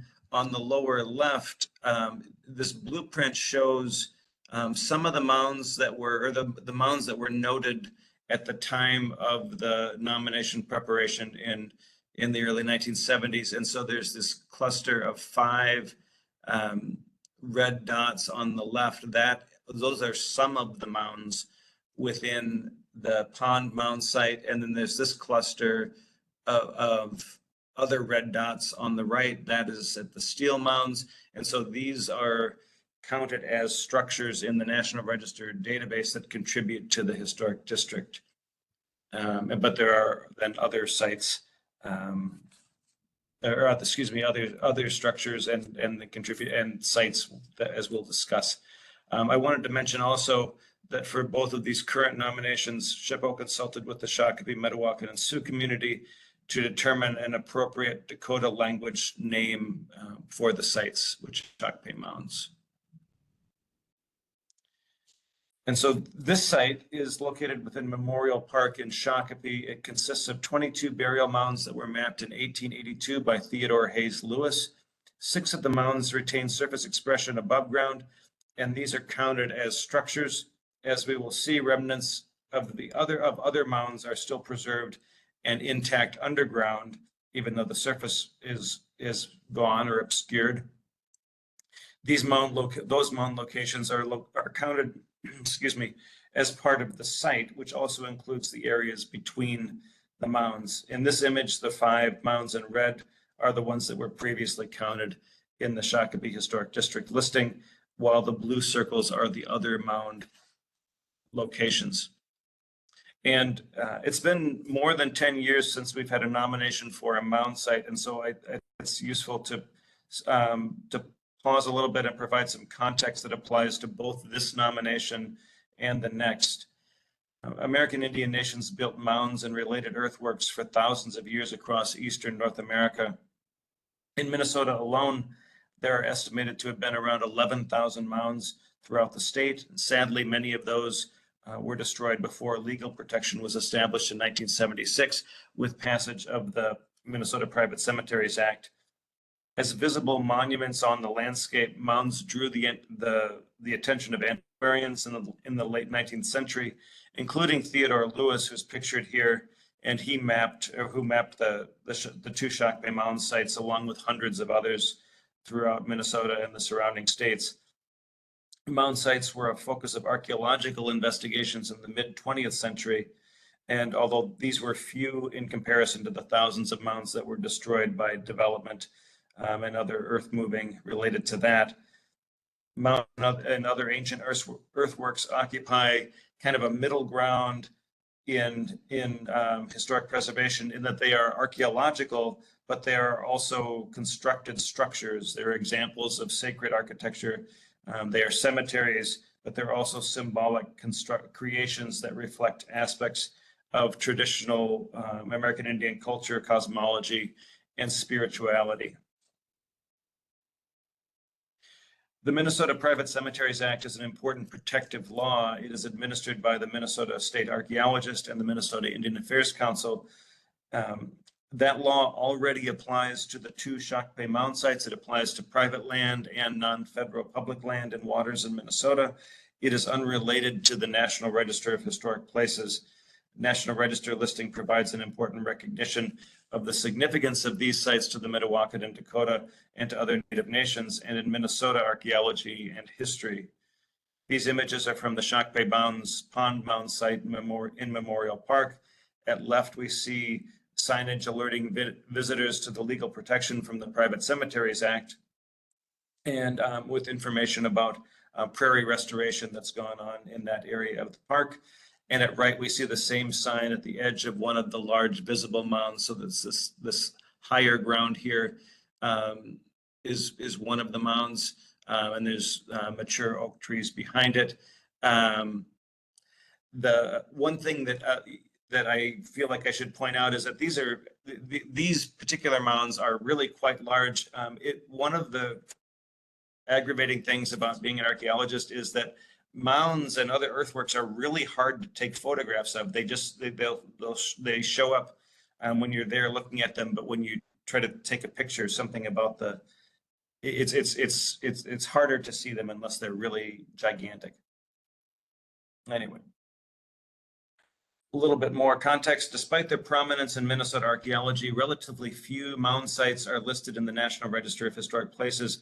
And most of those that were listed very early in the program. And so especially in the first decade of the program, there are actually more mounds in Minnesota than this that are listed. But I was kind of conservative about the numbers and just took so this is just reflecting the ones where mound or mound site is in the name, where it's an explicitly a nomination for that's focused on mounds or other earthworks. We have two multiple property documentation forms that address mounds, and those are both applied in the significance statements for these nominations. The first is pre-contact American Indian earthworks. That was registered in 1994 and includes registration requirements. Those requirements were largely repeated in a section of the woodland tradition in Minnesota, MPDF, that was registered in 2012. The focus of both of those documents is archaeological, and that is certainly part of the significance, but we hope in the future to be able to update them, especially the pre-contact American Indian earthworks document, to be able to update that to include traditional cultural significance of mounds to tribes, because that is an important piece that is not addressed at all in the current documentation. In recent years, within the designations of the last 15 years, the technology by which mound sites can be recorded has dramatically changed for the better, allowing a lot of information to be recorded and observed in a way that does not disturb the ground, like traditional old-time archaeological excavation would do. One of those types of techniques is light detection and ranging technology, or better known as LIDAR. And at the lower left, this is Grand Mound National Historic Landmark. The LIDAR model here shows the topography of Grand Mound, which is the largest mound in Minnesota. This kind of oval diamond shape, and then its long, skinny tail that comes off behind it, and then smaller mounds around it. Here's a drawing of the tail, and here's a photograph. This is up on the Rainy River. This is the only mound site among Minnesota's 25 National Historic Landmarks, which is the highest level of historical designation in the federal system. Part of the significance at Grand Mound for the National Historic Landmark is recognition of its significance in architecture as an ancient structure as a unique effigy mound. Within the National Register program, the sod fort here at Fort Jewelson, and board member Schulke remembers this one and is very familiar with this site, I know. The sod fort there was built by Norwegian settlers in 1876 after George Armstrong Custer was killed at the Battle of Little Bighorn. There was kind of a panic that swept across the plains.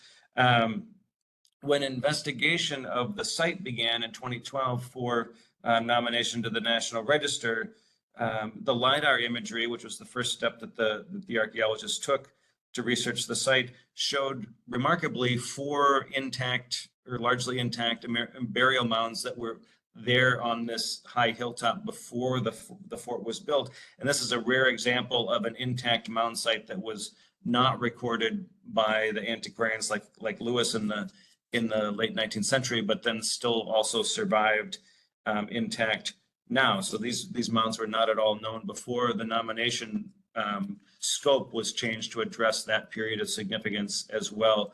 On the right side, this is an image of ground penetrating radar within one of the mounds that shows a feature and an anomaly within, which is probably related to a burial pit in this case. The last example is the one that is oops, sorry, I'm pushing the wrong button there. The last example is the one that is most similar to the 2 Shock Bay Mound sites, and this is Indian Mounds Park in St. Paul. The Indian Mounds Park Mound Group. It was listed in the National Register in 2014 under criteria A and D.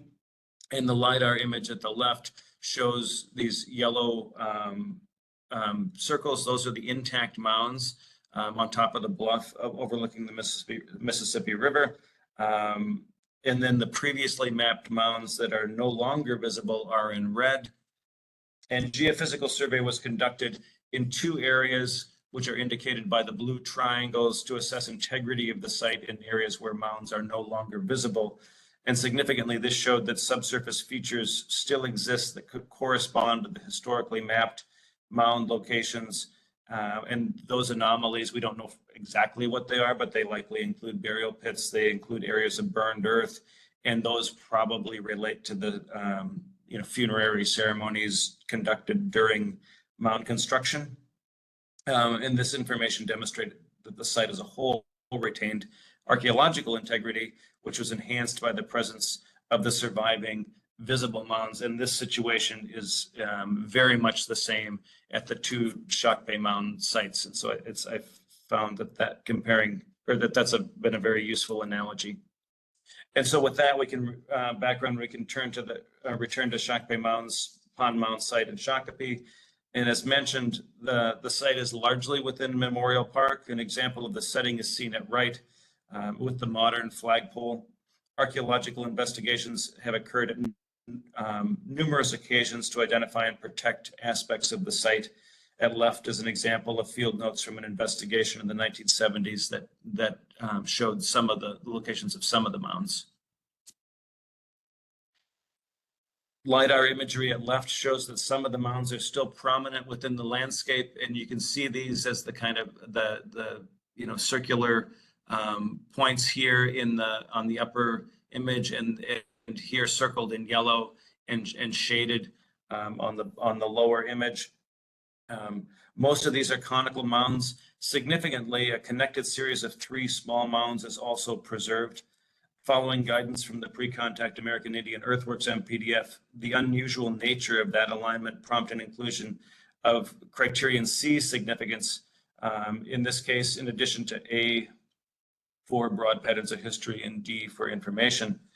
At right, geophysical survey was conducted in recent years in advance of recreational trail development, and this revealed important information about the mounds and site integrity, indicating the presence of subsurface features similar to the examples we've seen at Indian Mounds Park. And you can see the scope of that survey on the right in some of the results.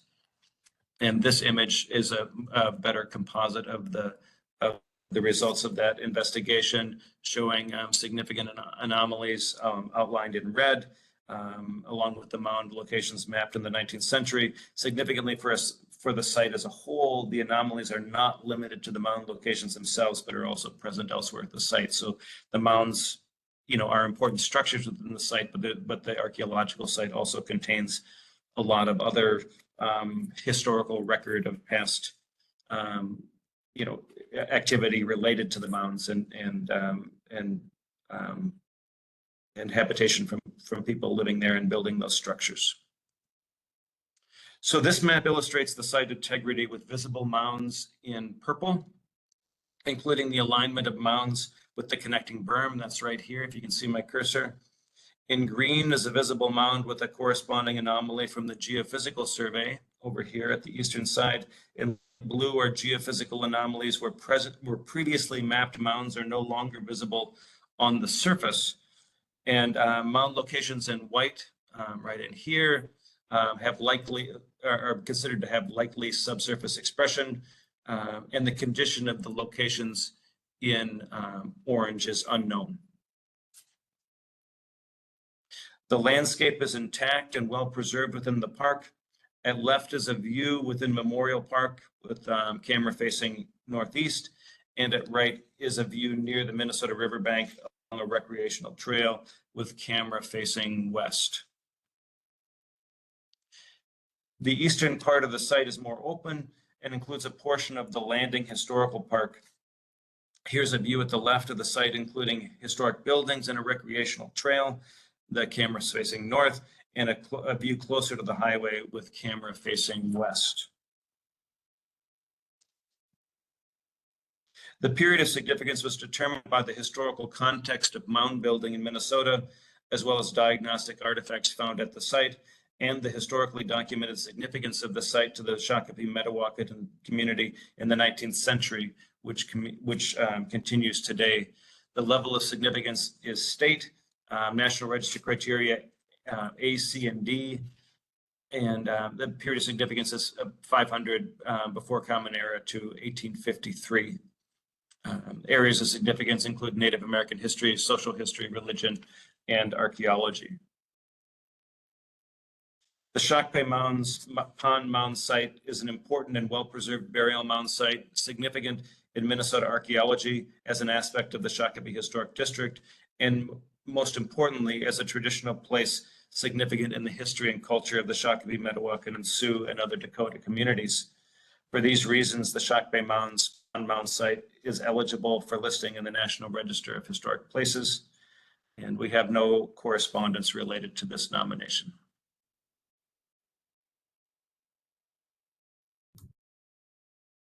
Thank you, David. Welcome. I'll stop sharing. I'm just trying to figure out how to do that. Stop. That's how I do it. Thank you. Thank you. Is there anybody from the public who would like to speak on behalf of this nomination? Or John, is there anybody who has signed up? No, we have no signups for discussion. Okay. Looking for hands if anybody who's on the call would like to speak. Not seeing anybody. In that case, we'll say that the public comment period is now closed. So in order for us to discuss as a board, may I have a motion regarding this nomination? Chair Dyer, Board Member White, I would like to make a motion that this be approved and advanced by the state SHPO. You got it. Thank you, Board Member White. Is there a second? Board Member Gladhill seconds. Thank you. And on to discussion related to this nomination.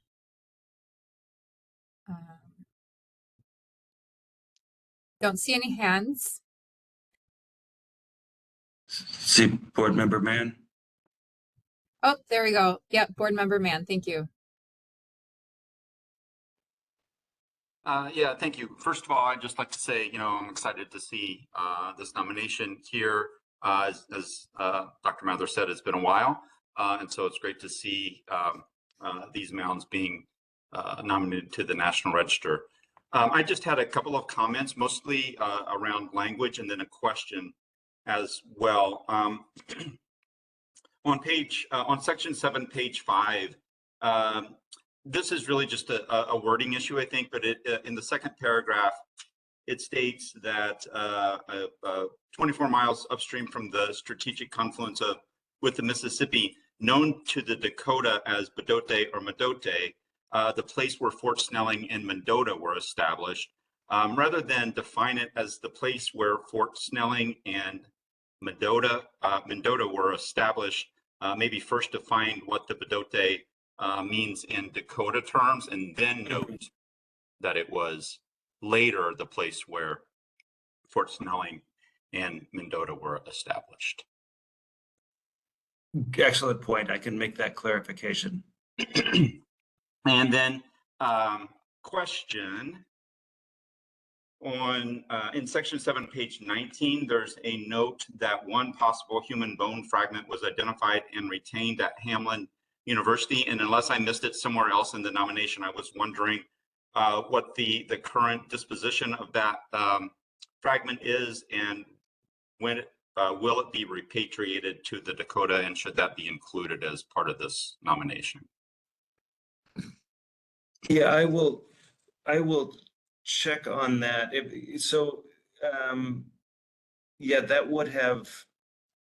would be in the custody now of the Minnesota Indian Affairs Council if it has not been repatriated, but I could provide clarification about that as well. Okay, because it does say that it's retained at Hamline in the document. Yes, it does. Yeah, and I think the clarification is that everything at Hamline is in the custody of the Minnesota Indian Affairs Council. I see. Okay, thanks for that. And then just the last bit around language, I think, is on section 7, page 28, under the heading location. It says, in a line approximately parallel to the Minnesota River, over 4 miles in length, there are nearly 200 mounds constructed over generations. The mounds had no name, no number, no boundaries. I don't think that that's probably accurate in terms of the Dakota. They probably had names for this place and perhaps for individual mounds, and they almost certainly also knew the boundaries of this cemetery. So I think today we understand it archaeologically as having no name or boundaries, perhaps. But I don't know that that's historically accurate. Thank you. Yes, I'll adjust that as well. I think the point that the authors were trying to get at was that there were large areas of mounds, some of which are no longer preserved, but clustered along the Minnesota River, and these are prominent places within that. But I'll adjust the wording so that that's more clear. Otherwise, fantastic. I love the nomination. I think it's fantastic and fully supportive, of course. Thank you. Thank you. Board Member Stark? Yeah, as I had spoken with David earlier, I traveled down there a couple days ago and just walked through the site trying to see what I can see. And modern civilization has really entrenched itself on that whole site. It's really difficult. I grew up with a cemetery background with my dad and I doing a lot of work on cemeteries. And this is, just a century old. These are centuries and centuries old, but there's a respect for the sites. And I don't know how a normal person walking into that area would realize the respect that should be given and the sacredness of that area. And I think, there's prairie grass growing on a lot of these mounds now, and they're making an effort towards that, which is a really good thing to see. But a couple questions would be just the preservation of mounds. There's trees and everything else growing on there, and flagpole was removed because of the damage, but a tree does the same thing. And do you try to get rid of that or not? That would be my first question. Yeah, excellent question. And so, and the approach is generally different at different sites, and it comes down to local conditions and also feelings about from local tribes. And in this case, I'm aware that the city of Shakopee, who manages Memorial Park, they work very closely with the Shakopee, Metawakan, and Sioux community to about how the mounds are managed and protected. And so like the prairie restoration, I think is an outcome or an outgrowth of that consultation. Generally for mound sites, like if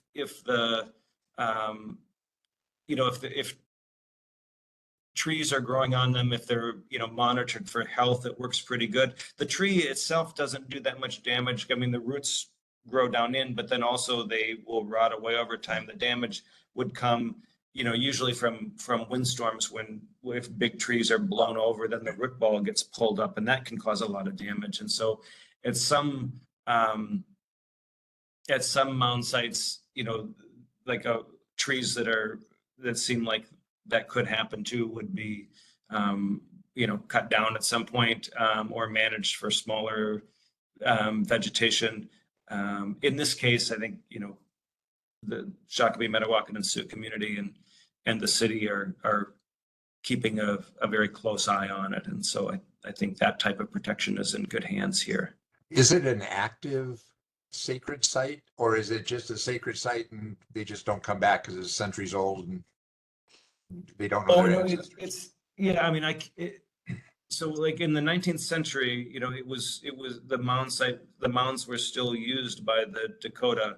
And then that tradition was disrupted with the reservation period. And so as far as I'm aware, this is not an active cemetery, but the kind of spiritual concern about protecting the mounds as a cemetery site remains very strong. And I can't speak for Native people, but I would imagine that amongst all the historic preservation issues that Native communities deal with, protection of cemetery sites, including mound sites, is of paramount importance. And in this case, these two sites are relatively well preserved, although they have had, as you mentioned, there has been damage from, the modern world. There have been impacts. The same was true at Indian Mounds Park Mound Group, but partly through the land use at these places, the sites are still relatively well preserved, whereas all around them in the Twin Cities metropolitan area, many more sites were largely just leveled off or destroyed. There in many cases there are remnants there, but there's not like an intact site like can be seen or like exists here. And the description did a good, well, it was complicated because it's all over the place a little bit, but the progression from 500 BC and the funerary processes of how different burials as they changed and ended up with coffins in the 19th century. But it doesn't talk at all about how they possibly were built. I'm thinking of the tools were very minimal. Are they or anything? Yeah, one thing that I think is really humbling to consider about mound sites is what a tremendous effort it would take to build even a small burial mound. This is a ridiculous analogy perhaps, but I have a big garden and I do a lot of digging in it and I get tired really fast. And so, the idea of moving enough dirt to build a recognizable mound is remarkable just to do that by hand. But of course, back when that was being done, it was, we didn't have metal shovels. There was there were probably digging sticks, baskets, things like that. In some cases, and I don't know specifically about these sites, in some cases, mounds were built or had significant components of special soils that were not even from the site, like wetland soils would be carried perhaps all the way from the Minnesota River to where the mound was being built. And so it would be a remarkably, complex group effort, probably taking a very long time, I would guess. And especially here, this site, dozens of mounds. The next nomination is with 111 mounds. And so, these are remarkable constructions. And it seems like it must have been just topsoil because you don't see divots in the ground a lot next to a mound, really. Yes, sometimes like up at Grand Mound, there's like, what seem to be kind of like borrow pits. Sometimes for really, really big mounds, there'll be kind of local pits, but usually you don't see that. And so it would be probably, topsoil and then other soil brought in from elsewhere. Okay. Last question, and there was research questions that were in there. Yes. Were really good questions, but I'm wondering how you document the answers to the questions as the research continues and goes on. Does that come back to the nomination, or? It might. You know, like it's a good question, and I'm remembering just similar discussions with the board from 10 some years ago about the information potential or the significance from the information of mound sites, because the same the Private Cemeteries Act protects mounds from archaeologists just like it protects them from bulldozers, and so there's not going to be academic research, certainly not digging at these sites. Any research that would be done, in consultation or by permission of Dakota communities. In the National Register, we feel that it is important to address the information significance, because it holds that significance. It doesn't necessarily mean recognizing that significance doesn't mean that research has to happen, or doesn't mean that someone has to try to answer those questions. It also, like one within the criterion D significance, one of the most effective ways of showing that significance is to provide examples of research questions, but also, researchers could think of other equally valid questions, and so they're kind of considered examples in that regard. In terms of a future update, in terms of best practices within the program, a nomination would be updated if any significant thing changed. And so if at a hypothetical archaeological site, if there was a large investigation that produced a lot of new information about a listed site, I think it would be appropriate to update that documentation. If the landscape is changed, or there's some vegetation restoration or other things that change the setting a lot, it would be appropriate to update. Of course, those things don't happen regularly, but it's a very useful thing to do. And in this case, these nominations are a huge step forward from the original, the original documentation from the Shakopee Historic District, and I believe that there's efforts underway to update that district more, which will be a very welcome thing as well. Okay, thanks, David. Yeah, you bet. Thank you, Board Member Lavasser. Yeah, I very much enjoyed reading this nomination, and my kudos to the authors, because it took a lot of really detailed and complicated information and wrote it up in a way that it was really interesting to read.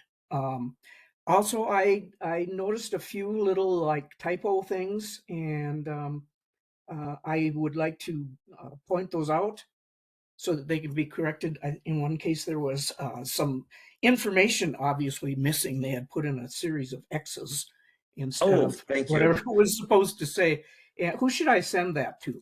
If you could send, just email that to me. Okay. I can address all those things. We always do. Yeah, I'll give you, the pages and all that sort of thing. So you final don't have to dig too far. proofread before we send them off. So. All right. Yeah, that's good. Thank you. Will do. Thank you. Any other comments from the board?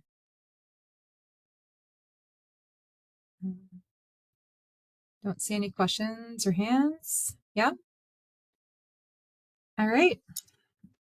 So to return to our motion, the motion before the board is to recommend that the Deputy State Historic Preservation Officer approve the nomination for listing in the National Register of Historic Places. We will now vote by roll call. Those in favor say aye. Those opposed say no. Starting with Board Member Gladhill. Aye.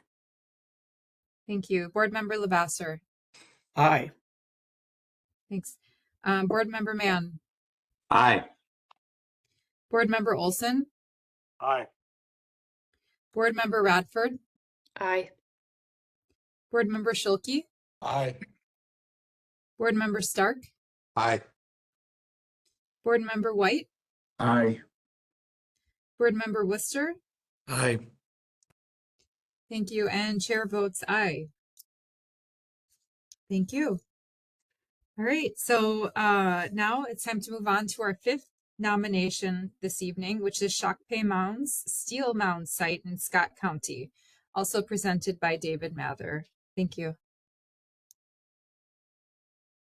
Thank you, Chair Dyer. Sorry.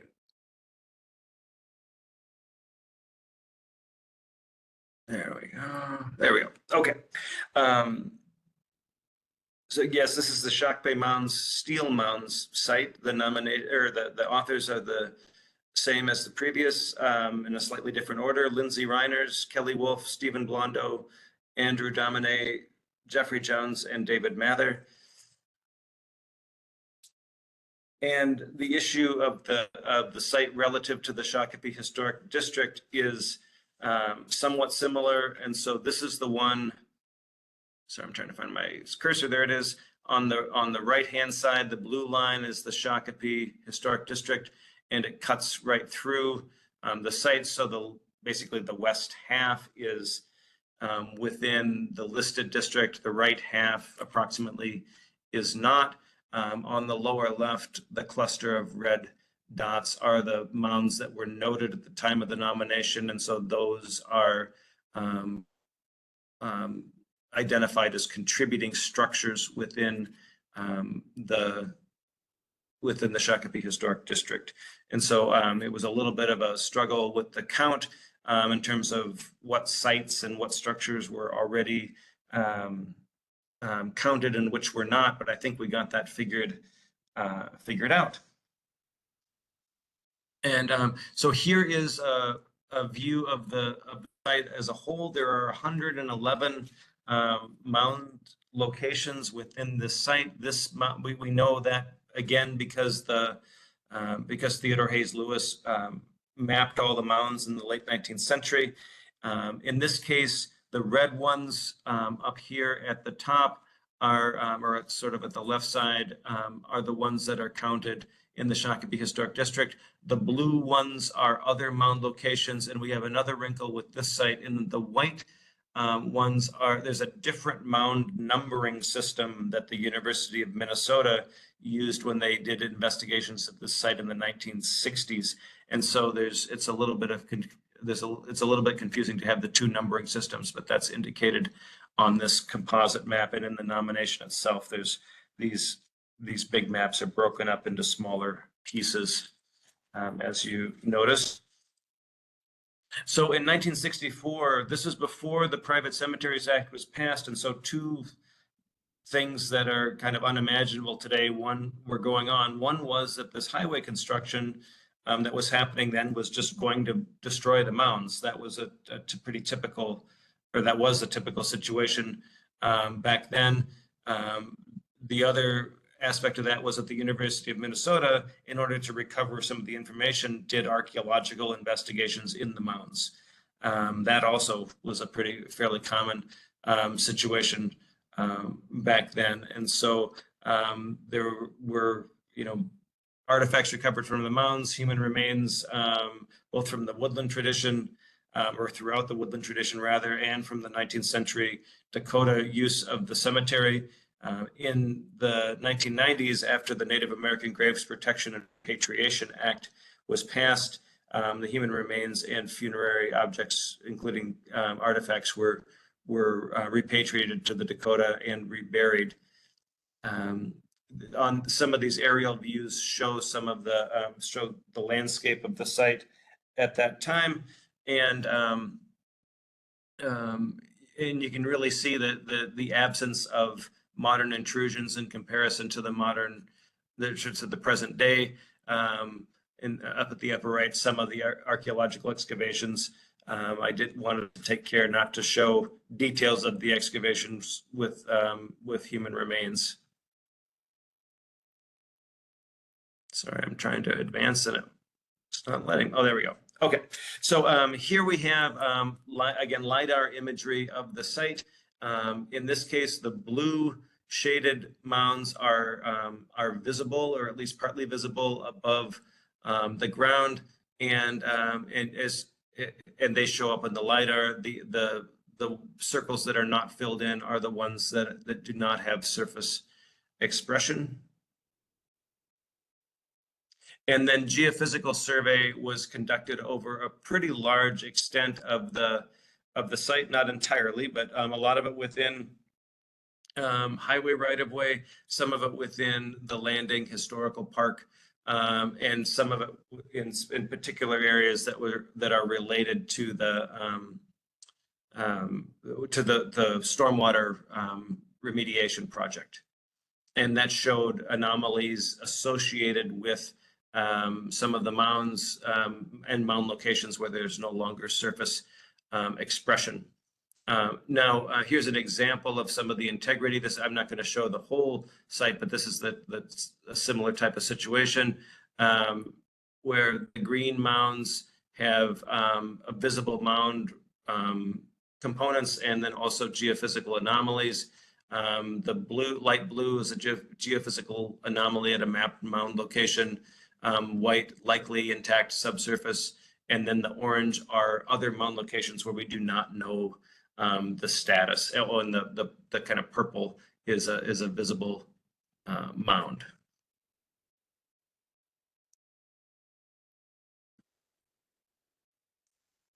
There we go.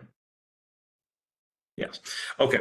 So here's some images of the setting. On the left, we see this is the bank of the Minnesota River, just beyond the boundary of the site, but it's an important landscape feature within it. And in this case, the camera is pointing east. A large part of the site is within the Landing Historical Park, and so there are historic structures within the park area. That's all, and as well as archaeological site. And so on the right, we see an aspect of that, the camera pointing northwest. At the eastern end of the site, there is a grain elevator complex. You can see that in the background on the left, and that is the cameras facing east. And then a large number of the mound remnants and originally mapped mounds are in the highway right-of-way. Some of those have surface expression, some of them are intact underneath the ground. Some we do not know for sure. This is an example of what the highway right-of-way looks like, and the camera is facing west. On the left here is one of the intact mounds, and it's in this area of ground vegetation. It's a fairly large mound, but again, hard to see on the camera. It's in the Landing Historical Park, but it's also shielded by trees, so it's not like in a public. It's near public paths, but it's not right within them. And then on the right, another area within the public area of the Landing Park, view toward the northwest. Like with the Shakopee Mounds Pond Mound site, the period of significance is from 500 BCE up until 1853, and that is determined by the extent of the woodland tradition, diagnostic artifacts found during the previous excavations, as well as historically known use of the site by the Mdewakanton Dakota. The level of significance is state, and the National Register criteria are A and D. In this case, we did not apply C because we did for the other site because of the unusual mound construction. Areas of significance include Native American history, social history, religion, and archaeology. So the Shakopee Mounds Steel Mound site is an important and well-preserved burial mound site, as are the Pond Mounds. Both are significant in Minnesota archaeology as aspects of the Shakopee Historic District, and most importantly, as a traditional place significant in the history and culture of the Shakopee, Mdewakanton, Sioux, and other Dakota communities. For these reasons, the Shakopee Mounds Steel Mound site is eligible for listing in the National Register of Historic Places, and there is no correspondence related to this nomination. Thank you. Thank you, David. All right, so we will enter into the public comment period. And let's see if we have any hands that would like to speak on behalf of this nomination. John, do you have anybody lined up? No, we have nobody signed up to speak on this. Okay. Just give it a second here to see if anybody would like to raise their hand, and I don't see anybody in the chat.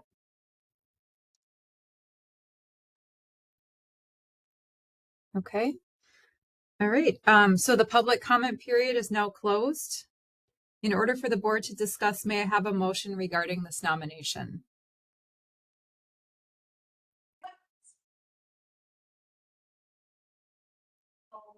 Like Board Member Mann has his hand up. Oh, thank you. Board Member Mann.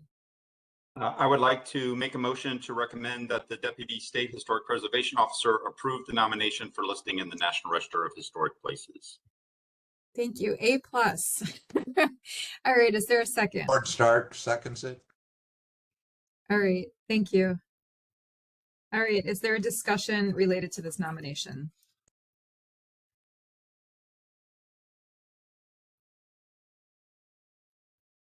Looking for hands. I don't see any yet.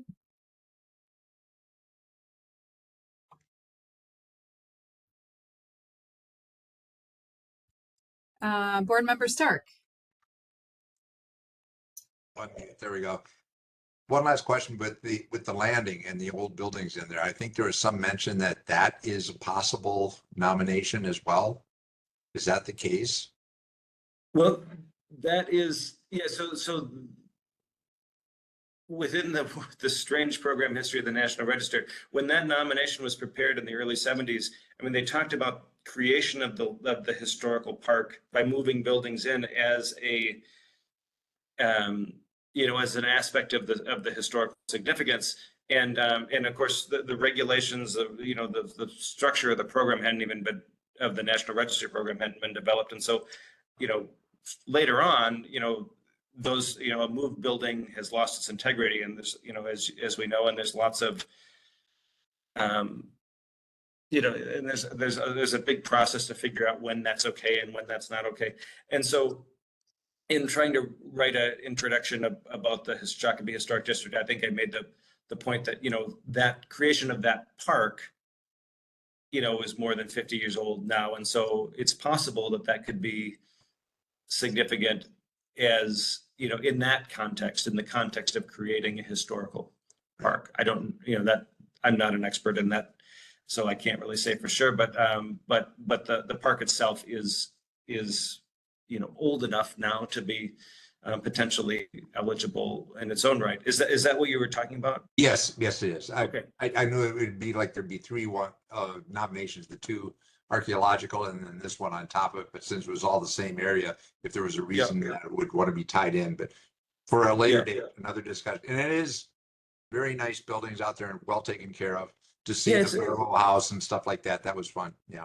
It's a great place. I love it. Yeah, and then there's some original buildings and there's others that have been moved. It's a really nice park, and there's there's also a lot of archaeology in that area that's much older than the mountain sites. And so some of the team of authors for these nominations have done some of that archaeology in the past. Also, it's a really significant and fascinating area.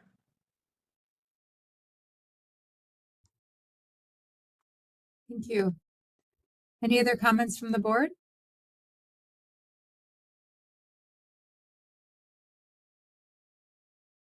Okay, I don't see any hands up. So we will move on.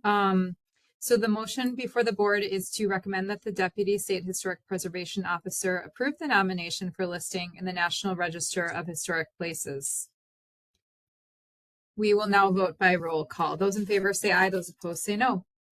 Board Member Gladhill. Aye. Thank you. Board Member Lavasser.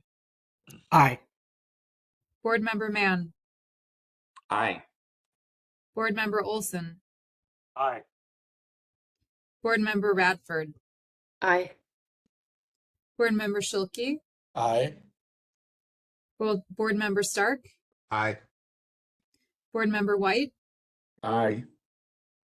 Board Member Worcester. Aye. And chair votes aye. Thank you. Okay, we are rounding the corner. Our sixth nomination for this evening is Holy Trinity School in Winona County. And this is presented by Jenny Way. Thank you, Jenny.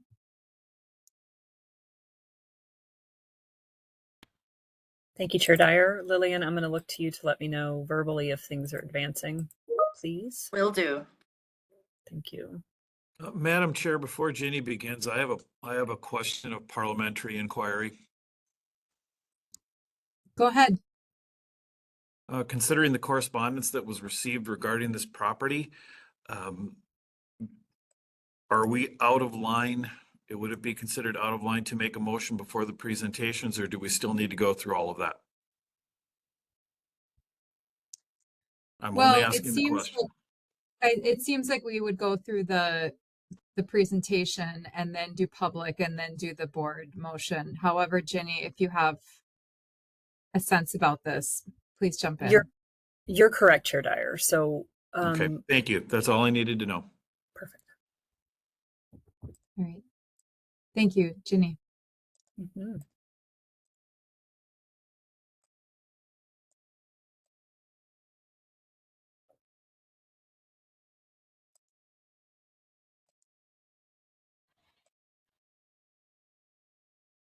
Sorry, I am sharing my screen.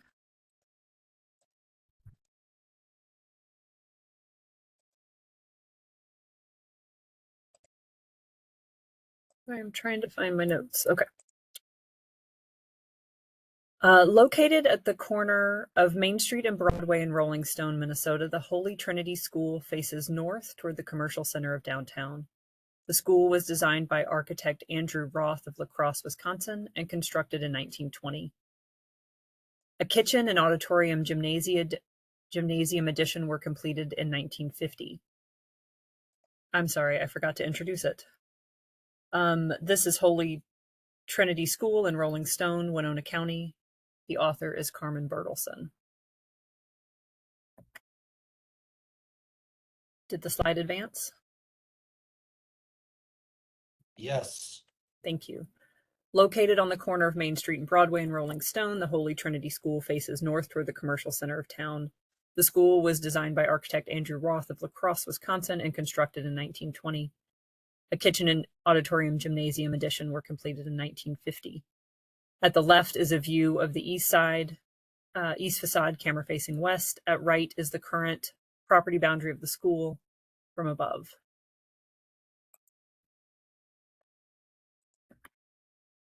As was typical of immigrants from Luxembourg and other countries, Rolling Stone's early pioneers migrated from more well-established settlements whose residents shared their national origins, religion, and/or native language. The valley's first settlers were established by 1855, and a small Luxembourger American settlement grew up over the next few years. By 1870, Rolling Stone was the social, commercial, and religious center serving the Luxembourger population and had almost exclusively inhabited the valleys along the branches of the Rolling Stone River. At left is a view of the east facade, camera facing west. At right is the north elevation, camera facing south. In 1849, Minnesota Territorial School Code and the 1957 state constitution declared that public schools were a necessity, and state law established a system of public schools. Given the limitations of 19th century transportation, early settlers desired schools close to their homes. In Minnesota, a group of 5 or 6 families could petition the county to establish a new common school district. Establishing new districts not only increased the accessibility of public education, but also allowed communities local autonomy over their own schools, making it an attractive option. At left is a view of the boiler room and shed, camera facing north. At right is a view of the west elevation, camera facing southeast. By 1860, the number of children around Rolling Stone had increased sufficiently to warrant the establishment of a Rolling Stone school district. They also constructed a small frame schoolhouse in the town. The school was likely ungraded, as were others serving nearby populations in the valley.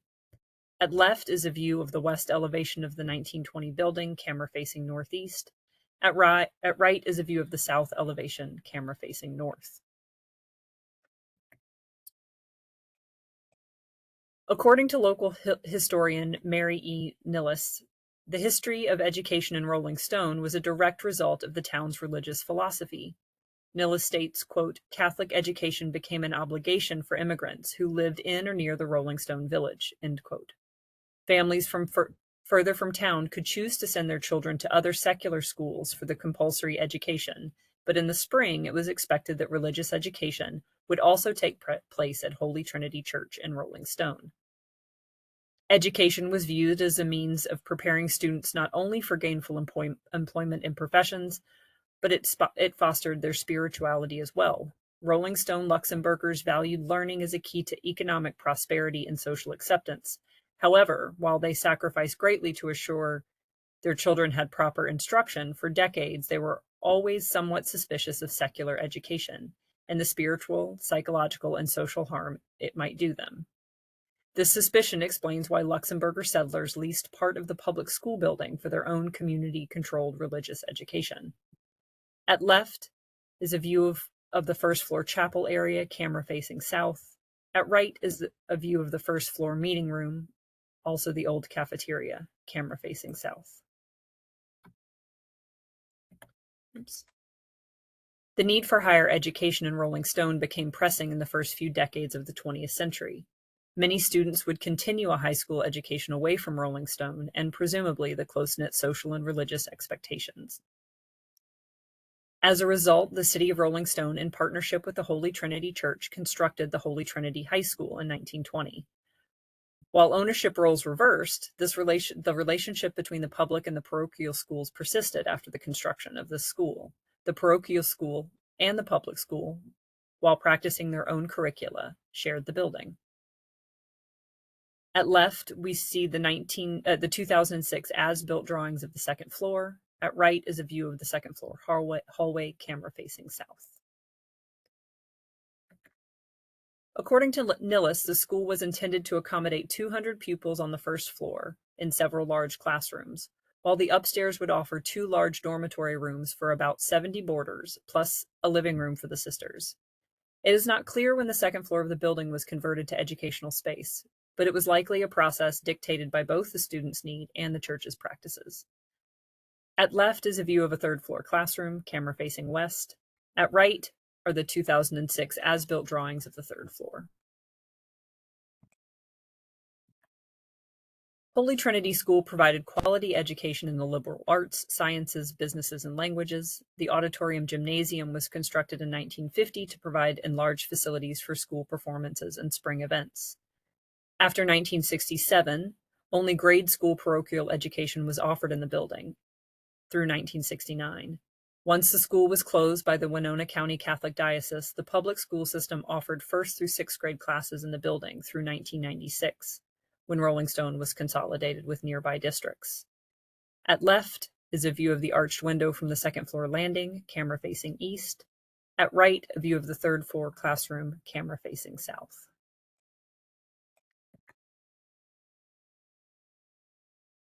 The period of significance for this property is 1920 to 1974. It begins with the construction of the school and ends in keeping with the National Park Service's 50-year guideline. The level of significance is local. The National Register criterion is A, and the area of significance is education. Because the property is being listed for its association with its historical importance related to local education, it meets criterion consideration A, religious properties. The Holy Trinity School was the only school within the city of Rolling Stone. It served an important role in providing educational opportunities to students in the community. As the only school within the city, it served both religious and public school. It served as both a religious and public school during its tenure. For these reasons, the Holy Trinity School is eligible for listing in the National Register of Historic Places. There is one piece of correspondence for this nomination. Reverend Chimpana Poteretti and trustees Peter Hutkowski and Rebecca Cormick write that that as designated owners, they, quote, reject the listing of the Holy Trinity School in the National Register, end quote. In keeping with Code of Federal Regulations, Section 60.6N, the SHPO staff will process the nomination, presuming the State Review Board forwards the nomination to the keeper, for a determination of eligibility instead of a formal listing for the property. While the result will differ, the application of the criteria of significance and aspects of integrity does not. Therefore, the board's responsibility is not altered due to the objection.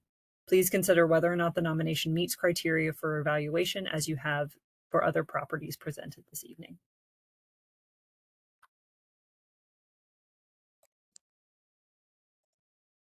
Thank you, Ginny. You're welcome. On to the public comment portion. Is there anybody who would like to speak on behalf of this nomination?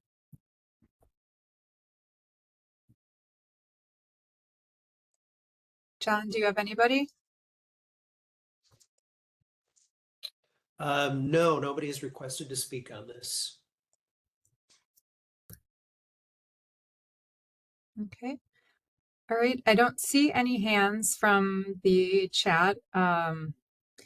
So the public comment period is now closed. And then keeping in mind what Ginny shared about the this particular nomination, I asked the board if there is a motion regarding this nomination.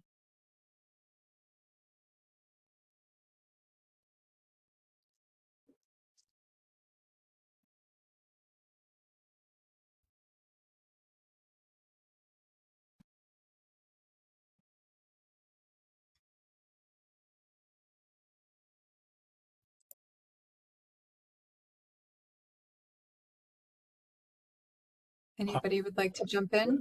For goodness sake, I'll try. Board Thank member. you. Thank you. Okay, I would like to make a motion to recommend that the Deputy State Historic Preservation Officer forward the nomination to the National Park Service. Thank you. Is there a second?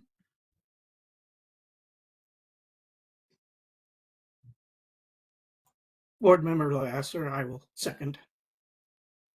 Thank you very much. All right, on to board comments. Looking for hands.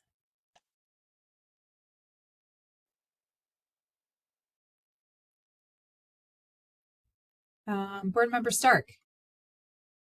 Yeah, reading through this, it didn't seem like the writing was up to the same quality of what we have typically expected of the descriptions of the building. As I look at the photographs, there's a lot of existing historic fabric that's still there. And the windows are all there, but it doesn't say which windows are original. It just says wood windows in one place. It doesn't mention storm windows, which there are on the inside on some windows, on the outside on some others. I think it needs SHPO to guide through and talk about materials, if it's historic or not historic doors, non-historic doors, hollow metal doors, that type of thing. The building's got potential. It's definitely, I think, would fall in there. So that would be the main comment on it. And I would like to address that comment, Board Member Stark. I appreciate that this documentation is not what we are used to, seeing as how most of our documents are written by consultants. This was written by a member of the public, so she is advocating for the property. This was draft number 11, and because of the access, as we know the owner is objecting, because of the access to the building, I am not able to get in to double check some of those details, the historic details. You might have also noticed that there were no photographs of the interior of the addition. That was also, we were unable to get that. The author and I are not allowed in the building, so we were unable to procure those things. I would welcome any comments that you see relative to building description details, I will be more than happy. I have received some from previously from other board members, and I will be happy to incorporate them. As David said earlier, we do give this another go around between the State Review Board and the National Park Service to check for errors. So I would be happy to make those changes as necessary. I'll be happy to add some, send them to you. Perfect. Thank you. Board Member Worcester. Thank you. I'm sure you've noticed now, I'm kind of hung up on the fact that the owners of the building don't want this listed. So here's my question. Sure. Have we ever forwarded a nomination for potential recommendation of the National Register over the objections of the owner of the property? Yes. Short answer. So then the regulations related to the National Register specifically address the ability for an owner to object. So the process is no different for those that will be formally listed and those that will seek a determination of eligibility. However, in the case of owner objection, the property will not be formally listed in the National Register of Historic Places. What this does is give the National Park Service, according to its own regulations, the ability to determine whether or not the property is eligible for listing. If at some later date, a different property owner chooses to lift the objection, they can do so without going through the formal nomination process again.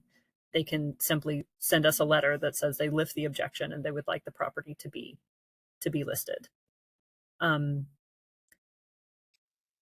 Once the regulatory ball starts rolling, our office doesn't have the ability to stop a nomination as long as it is sufficiently documented, which is why there is such a robust discussion of the ability for a private owner to object. Thank you.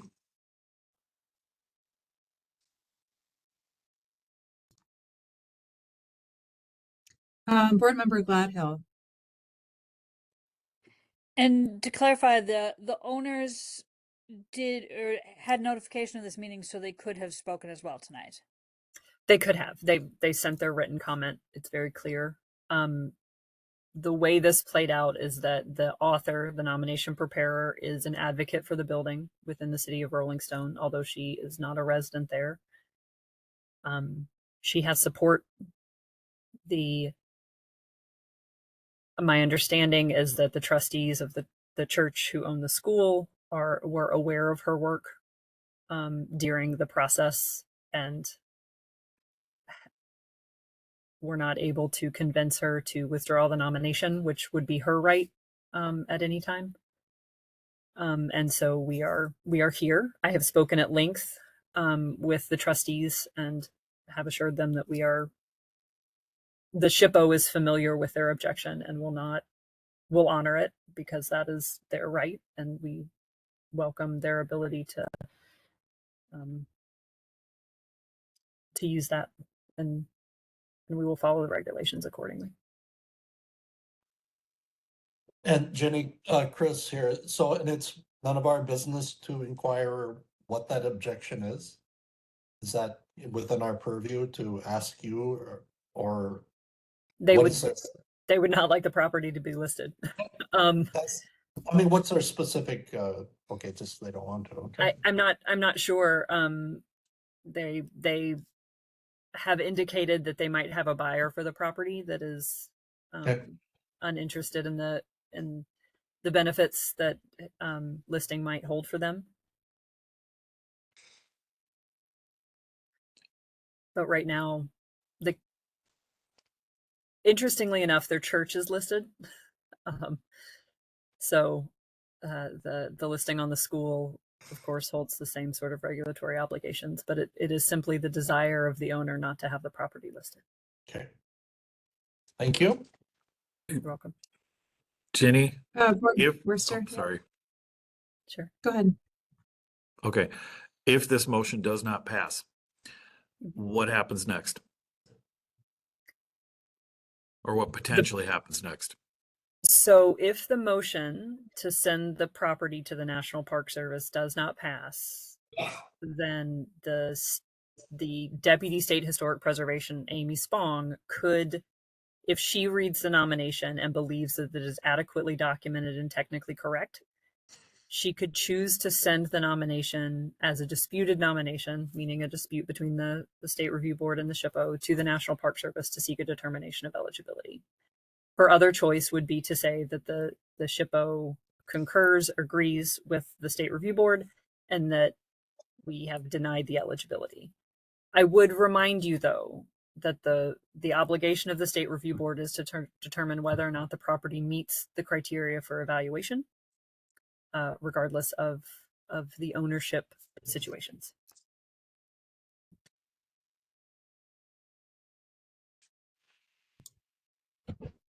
All right, any other hands or considerations to discuss before we vote?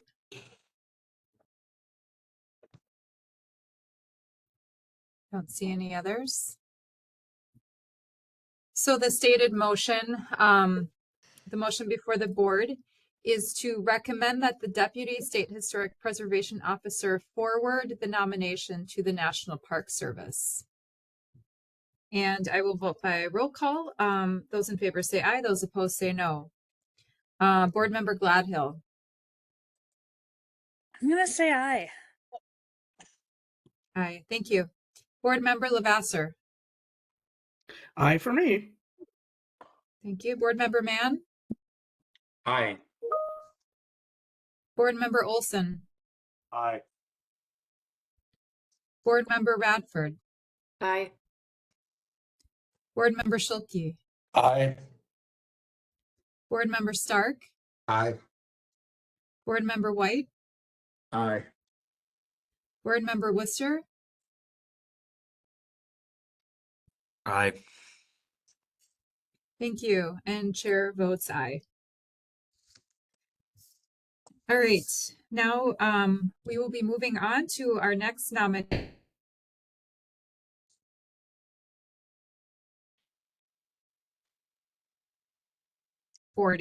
Commonly known as the Third Avenue Bridge in Hennepin County, presented by Ginny Way.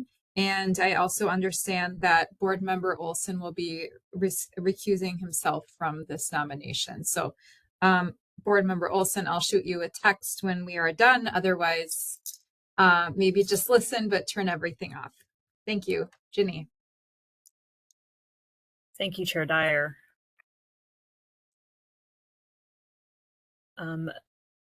As was stated earlier, this is Minnesota Bridge 2440, better known as the Third Avenue Bridge in Minneapolis, Hennepin County. The authors are Elizabeth Gale, Christian Kohlinger, and Charlene Royce of Hess Royce & Company.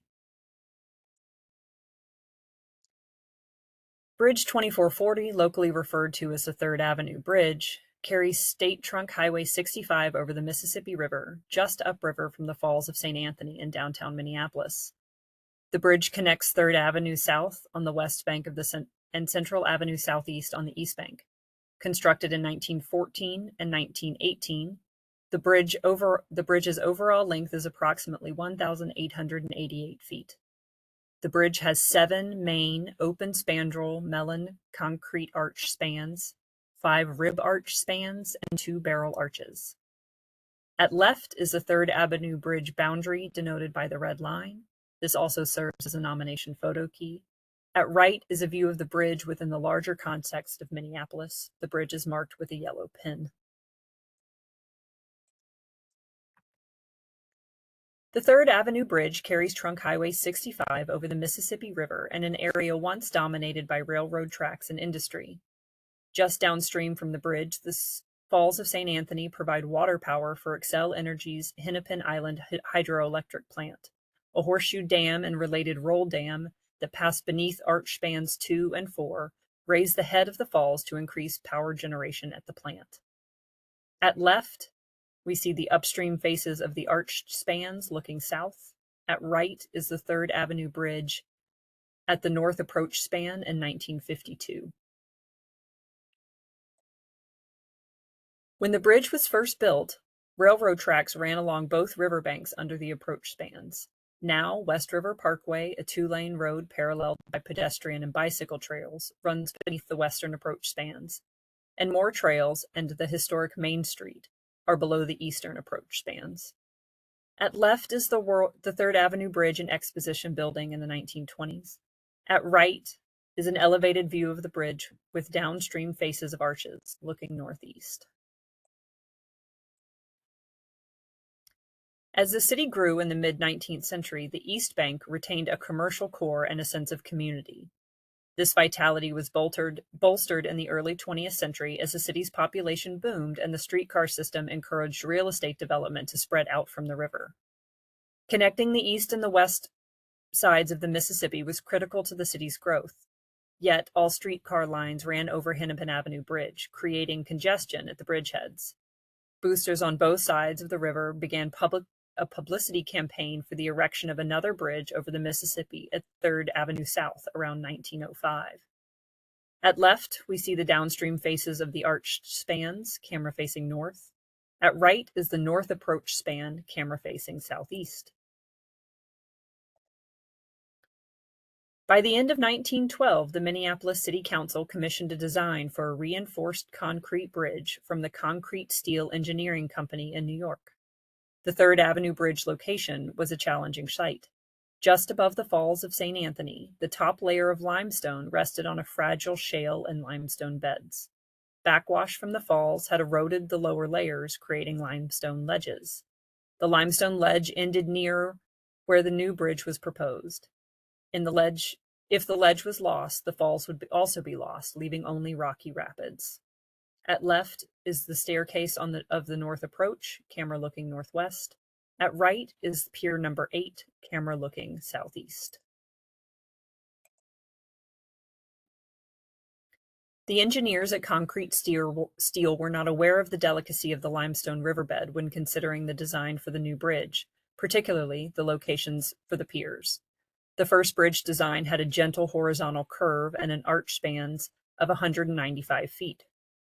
Frederick W. Kapelin, Minneapolis's city engineer, raised concerns about the proposed bridge pier locations as he understood the geological conditions of the riverbed.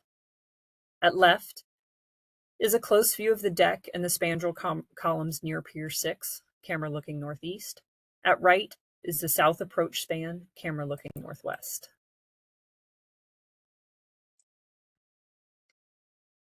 Kapelin worked with Concrete Steel to modify their original design with a reverse S-curve and arch spans of 134 and 211 feet to avoid the limestone breaks in the river. Construction on the bridge began in 1914. For his efforts modifying the design, his original designs for the approach spans, and his role overseeing construction, Kapelin is cited as the chief designer of the 3rd Avenue Bridge. On the left is a bridge deck at the north approach near Central Avenue Northeast, looking southwest. At right is the 3rd Avenue Bridge in 1948. Ginny, the slides have gotten off track again. You're, I think, 2 or possibly 3 behind on our screens. Okay. John, I am going to stop sharing and we're going to go to Plan B.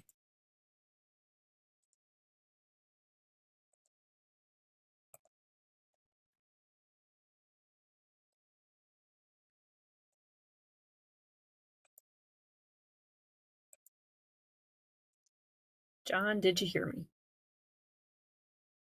Oh, yep. I'm switching it over right now, Ginny. Sorry. Thank you. It's all good. I'm going to start with slide 20. So did y'all see this one? That's where we paused. Okay. So we'll just run through the next 2 slides quickly. So next, so at left is the deck and the spandrel near Pier 6 looking northeast. And at right is the south approach span looking northwest. Next. So on the left is the bridge deck at the north approach near Central Avenue Northeast looking southwest. And at the right, the 3rd Avenue Bridge in 1948. This is where we learn that Kapelin is the chief designer. Next. The design for the 3rd Avenue Bridge utilized the Melanin system of reinforcing concrete arches within the 7 main spans. For smaller melanin structures, steel I-beams or railroad rails were curved to form the arch and then covered in concrete.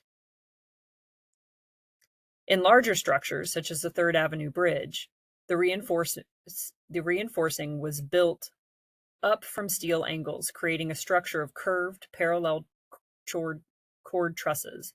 The size, number, and spacing of the beams or trusses depended on the size and structural requirements of the bridge spans.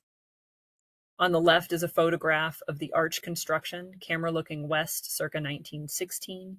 At right is the bridge deck, camera looking northeast. Next. Construction began with the footing for the piers in the river. Steel sheet cofferdams were constructed around the site of each pier. False work for the arches started in April of 1915. Wood cribs were constructed and anchored in the riverbed with sandbags. On top of the beams, timber false work was constructed in 7 sections per span. Crews then assembled the steel arches, constructed the forms, and poured concrete for the arched ribs.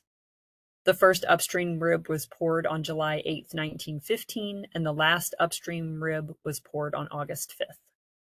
At left, we see the 1914 photograph of the construction of the piers, camera looking northeast.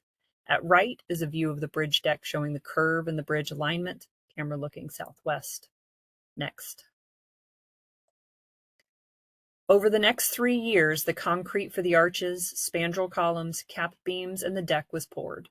The bridge opened in June of 1918 with simple ceremony. The City Council requested that every citizen cross the bridge during Flag Day as a way of observing the holiday and the opening of the bridge.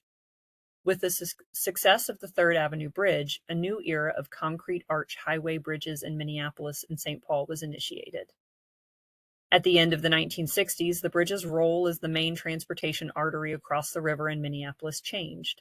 The Interstate 35W bridge over the Mississippi River was completed in 1969. Once in use, the I-35W bridge alleviated traffic on neighboring bridges, including the Third Avenue Bridge. The bridge was extensively rehabilitated between 1979 and 80, and again between 2020 and 2023. Work was conducted according to the Secretary of the Interior standards for rehabilitation in the most recent rehab. At left is the arch construction. At right is the arch construction looking northeast in 1915, and at left is another photograph of the approach. Next. The period of significance for this property is 1918 to 1969. It begins with when bridge construction was completed and ends in 1969 with the completion of the I-35W Mississippi River Bridge, when that diverted traffic from the Third Avenue Bridge and ended its role as the most traveled river bridge in Minneapolis. The bridge meets the registration requirements outlined in the multiple property documentation form. Reinforced concrete highway bridges in Minnesota in 1900 to 1945. Next. The Third Avenue Bridge embodies distinctive characteristics of bridge engineering and construction and represents a significant phase in the evolution of bridge engineering and construction. Furthermore, it historically played an important role in Minneapolis's transportation network. For these reasons, the Third Avenue Bridge, or more formally, Bridge 2440, is eligible for listing in the National Register of Historic Places. There is one piece of correspondence for this property.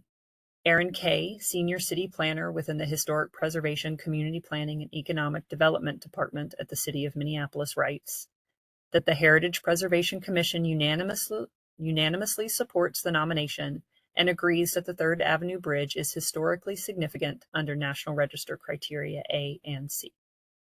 Thank you.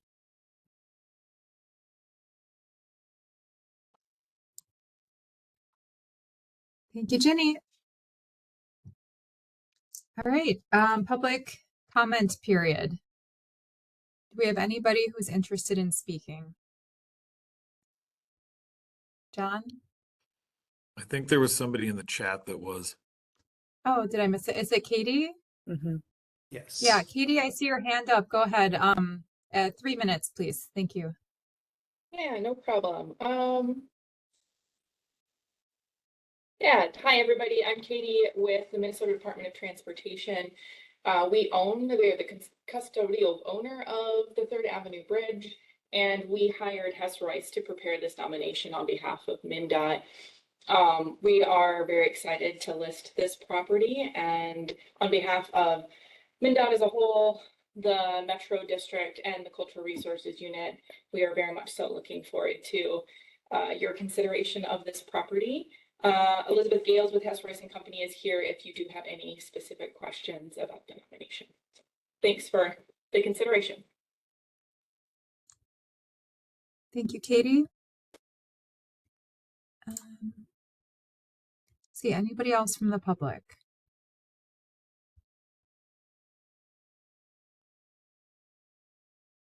Okay. I don't see anybody, but John, let me know if I'm missing something. All right. Okay. Public comment period is now closed. In order for the board to discuss, may I have a motion regarding this nomination? I would like to make this is Board Member Gladhill. I would like to make a motion to recommend that the Deputy State Historic Preservation Officer approves this nomination for listing in the National Register of Historic Places. Thank you, Board Member Gladhill. Is there a second? Board Member Stark, seconds. Thank you. All right. Any discussion from the board?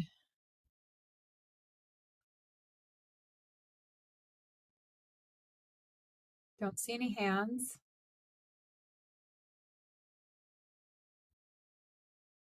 No discussion?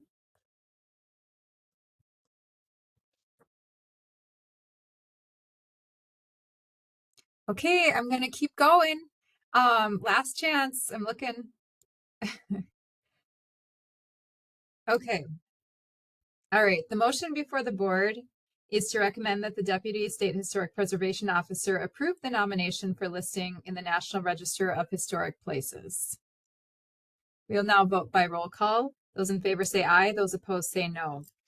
Board Member Gladhill. Aye. Board Member Lavasser. Aye. Board Member Mann. Aye. Board Member Olson. Oh, he's recused. Okay. Board Member Radford. Aye. Board Member Schulke. Aye. Board Member Stark. Aye.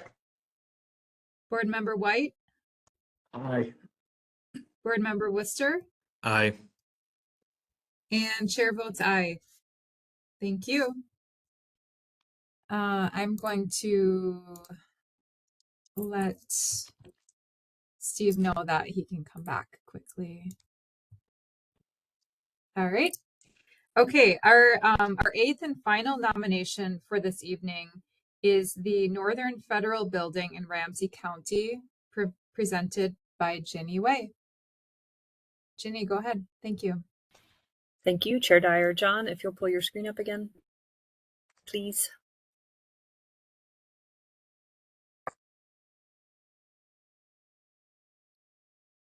This is the Northern Federal Building in St. Paul, Ramsey County. Laurel Fritz and Tamara Halverson of Pigeon Consulting LLC are the authors.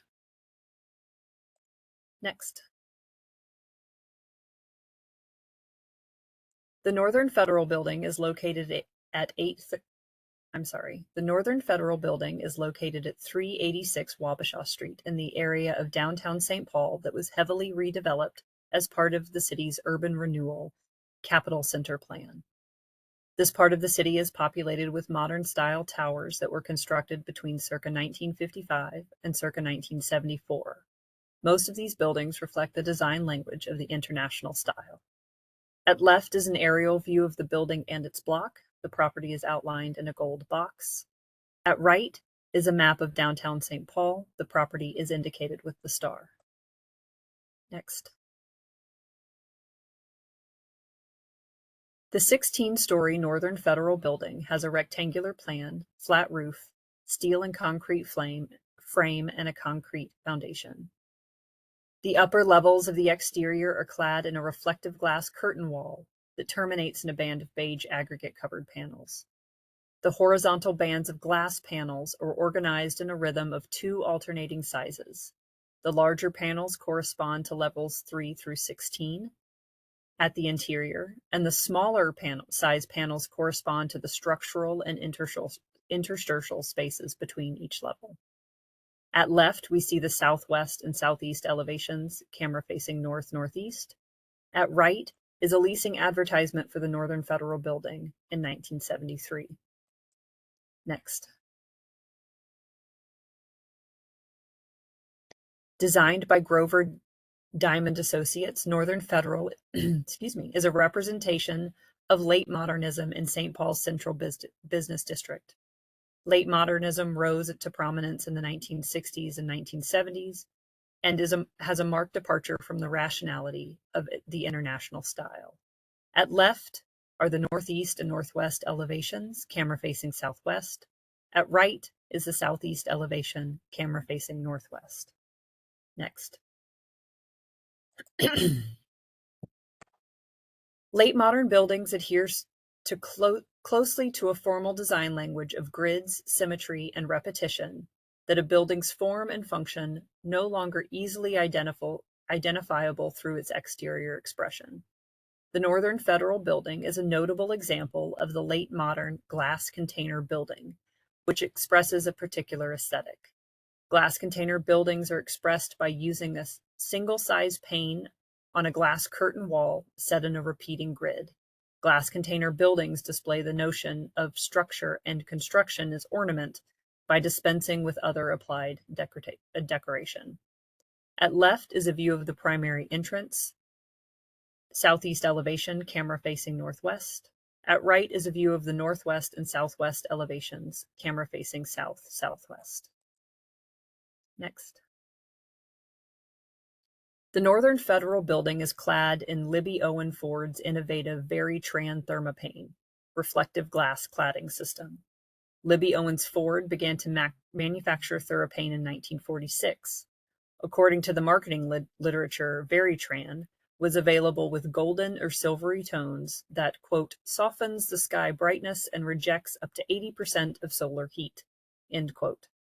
By 1972, Veritran came in 52 varieties, and following construction of the Northern Federal Building, Libby Owens Ford began using the building in its marketing materials, including full-page spreads in architectural journals throughout the 1970s. At left is a Libby Owens Ford advertisement featuring the Northern Federal Building in 1975. At right is a southeast elevation detail, camera facing northwest. Next. As part of the Capitol Center project in the summer of 1969, the St. Paul HRA sought proposals for the redevelopment of the parcel on the southeast corner of East 6th Street and Wabasha Street. The HRA selected the Northern Federal Savings and Loan proposal. Plans for the proposed building were presented to the HRA in December of 1969. Designed by Grover Diamond Jr., the defining characteristic of the proposed building was its, quote, reflective glass exterior, end quote. At left is a view of the lobby at the mezzanine level, camera facing northwest. At right is a view of level 6 elevator lobby, camera facing northwest. Next. Northern Federal Savings and Loan never occupied the Northern Federal Building, which was developed as speculative office space. Northern Federal sold the project to Yorktown Investments during construction, and the building was sold again to Carlson Companies in 1976. The property was eventually rebranded as the Capitol Center Building. At left is a view of level 6, camera facing northeast. At right is a view of level 11, camera facing west. Next. Here we see some additional interior photos. At left is an unfinished apartment unit from the previous rehabilitation project. Third level, camera facing northwest. At right is a view of level 7, camera facing southwest. Next. Ecolab used the building as a training center for nearly 20 years, and during its tenancy, updated the interior to reflect contemporary trends. By February 2020, the building had been sold to a Chicago-based real estate developer in a foreclosure sale. The developer planned to, quote, convert the vacant 17-story office tower into luxury apartments and office suites, end quote. Work was undertaken and some of the former office floors were in the process of being built out as apartments when contractors walked off the job in 2021. The building eventually went into receivership before it was acquired by Kadig Development Group and Inland Real Estate Acquisitions a year later. At left is a view of the lobby with mezzanine at the top left of image, camera facing northwest. At right is the circa 2018 real estate listing photo showing the lobby. Next. Despite the recent failed rehabilitation, the building retains the primary public spaces, including the volume of its double-height lobby and mezzanine and its central circulation floor, including the original elevator lobbies and stair. Because the building was designed as a speculative office space, many of the office levels changed spatial organization and finishes throughout the life of the building. At left is a lobby at the mezzanine level, including the public Skyway connection, camera facing east. At right is a view of the elevator lobby at the mezzanine, camera facing northeast. Next. The period of significance for this property is 1973, the year that it opened to the public. The level of significance is local, the National Register criterion is C, and the area of significance is architecture. Next.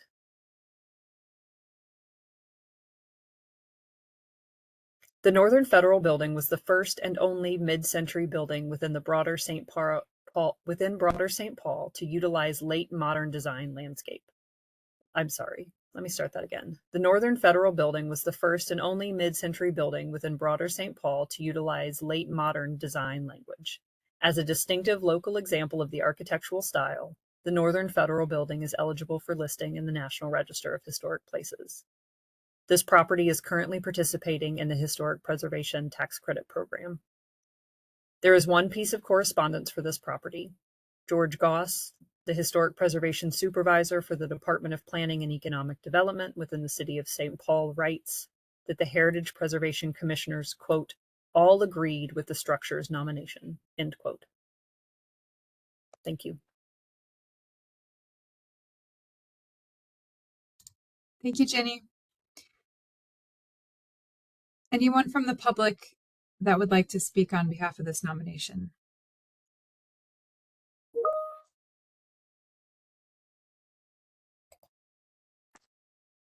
I don't see any hands. John, am I missing anybody? No, and we have no requests to speak on this. All right. If that is the case, the public comment period is now closed. In order for us to discuss this nomination, may I have a motion?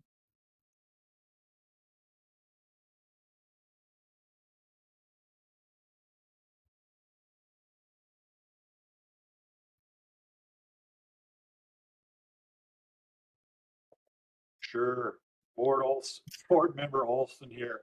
I would like to make a motion to recommend that the Deputy State Historic Preservation Officer approve the nomination for listing in the National Register of Historic Places. And the St. Paul Thank guy you. White will second. Perfect. Thank you so much. All right. And is there any discussion related to this nomination from the board?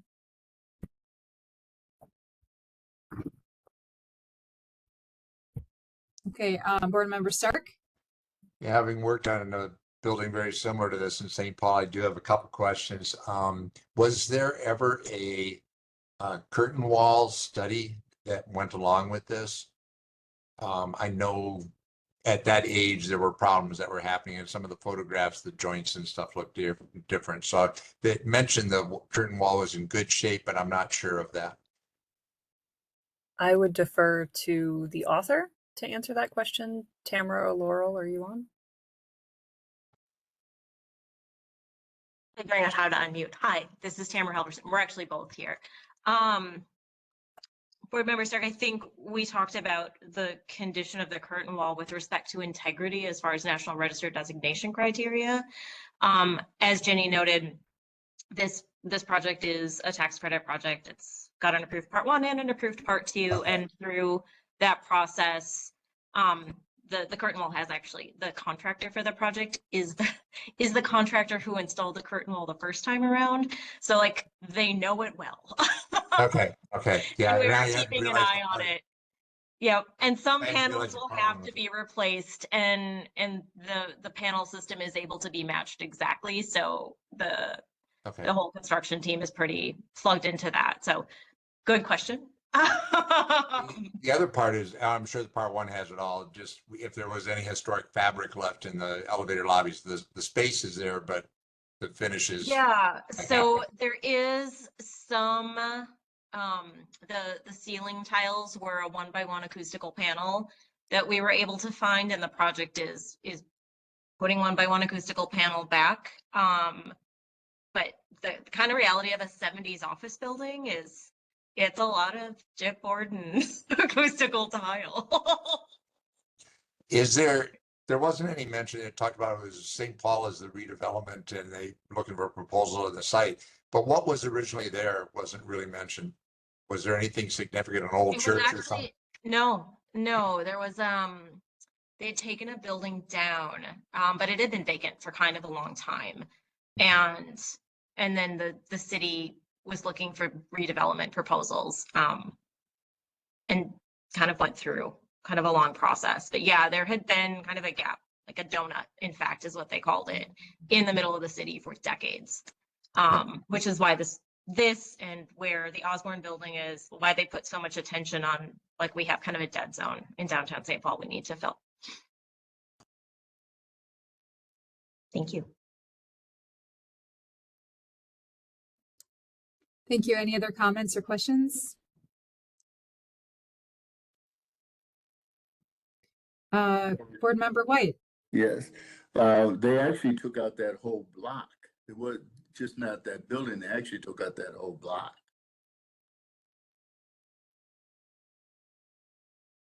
On Wabasha.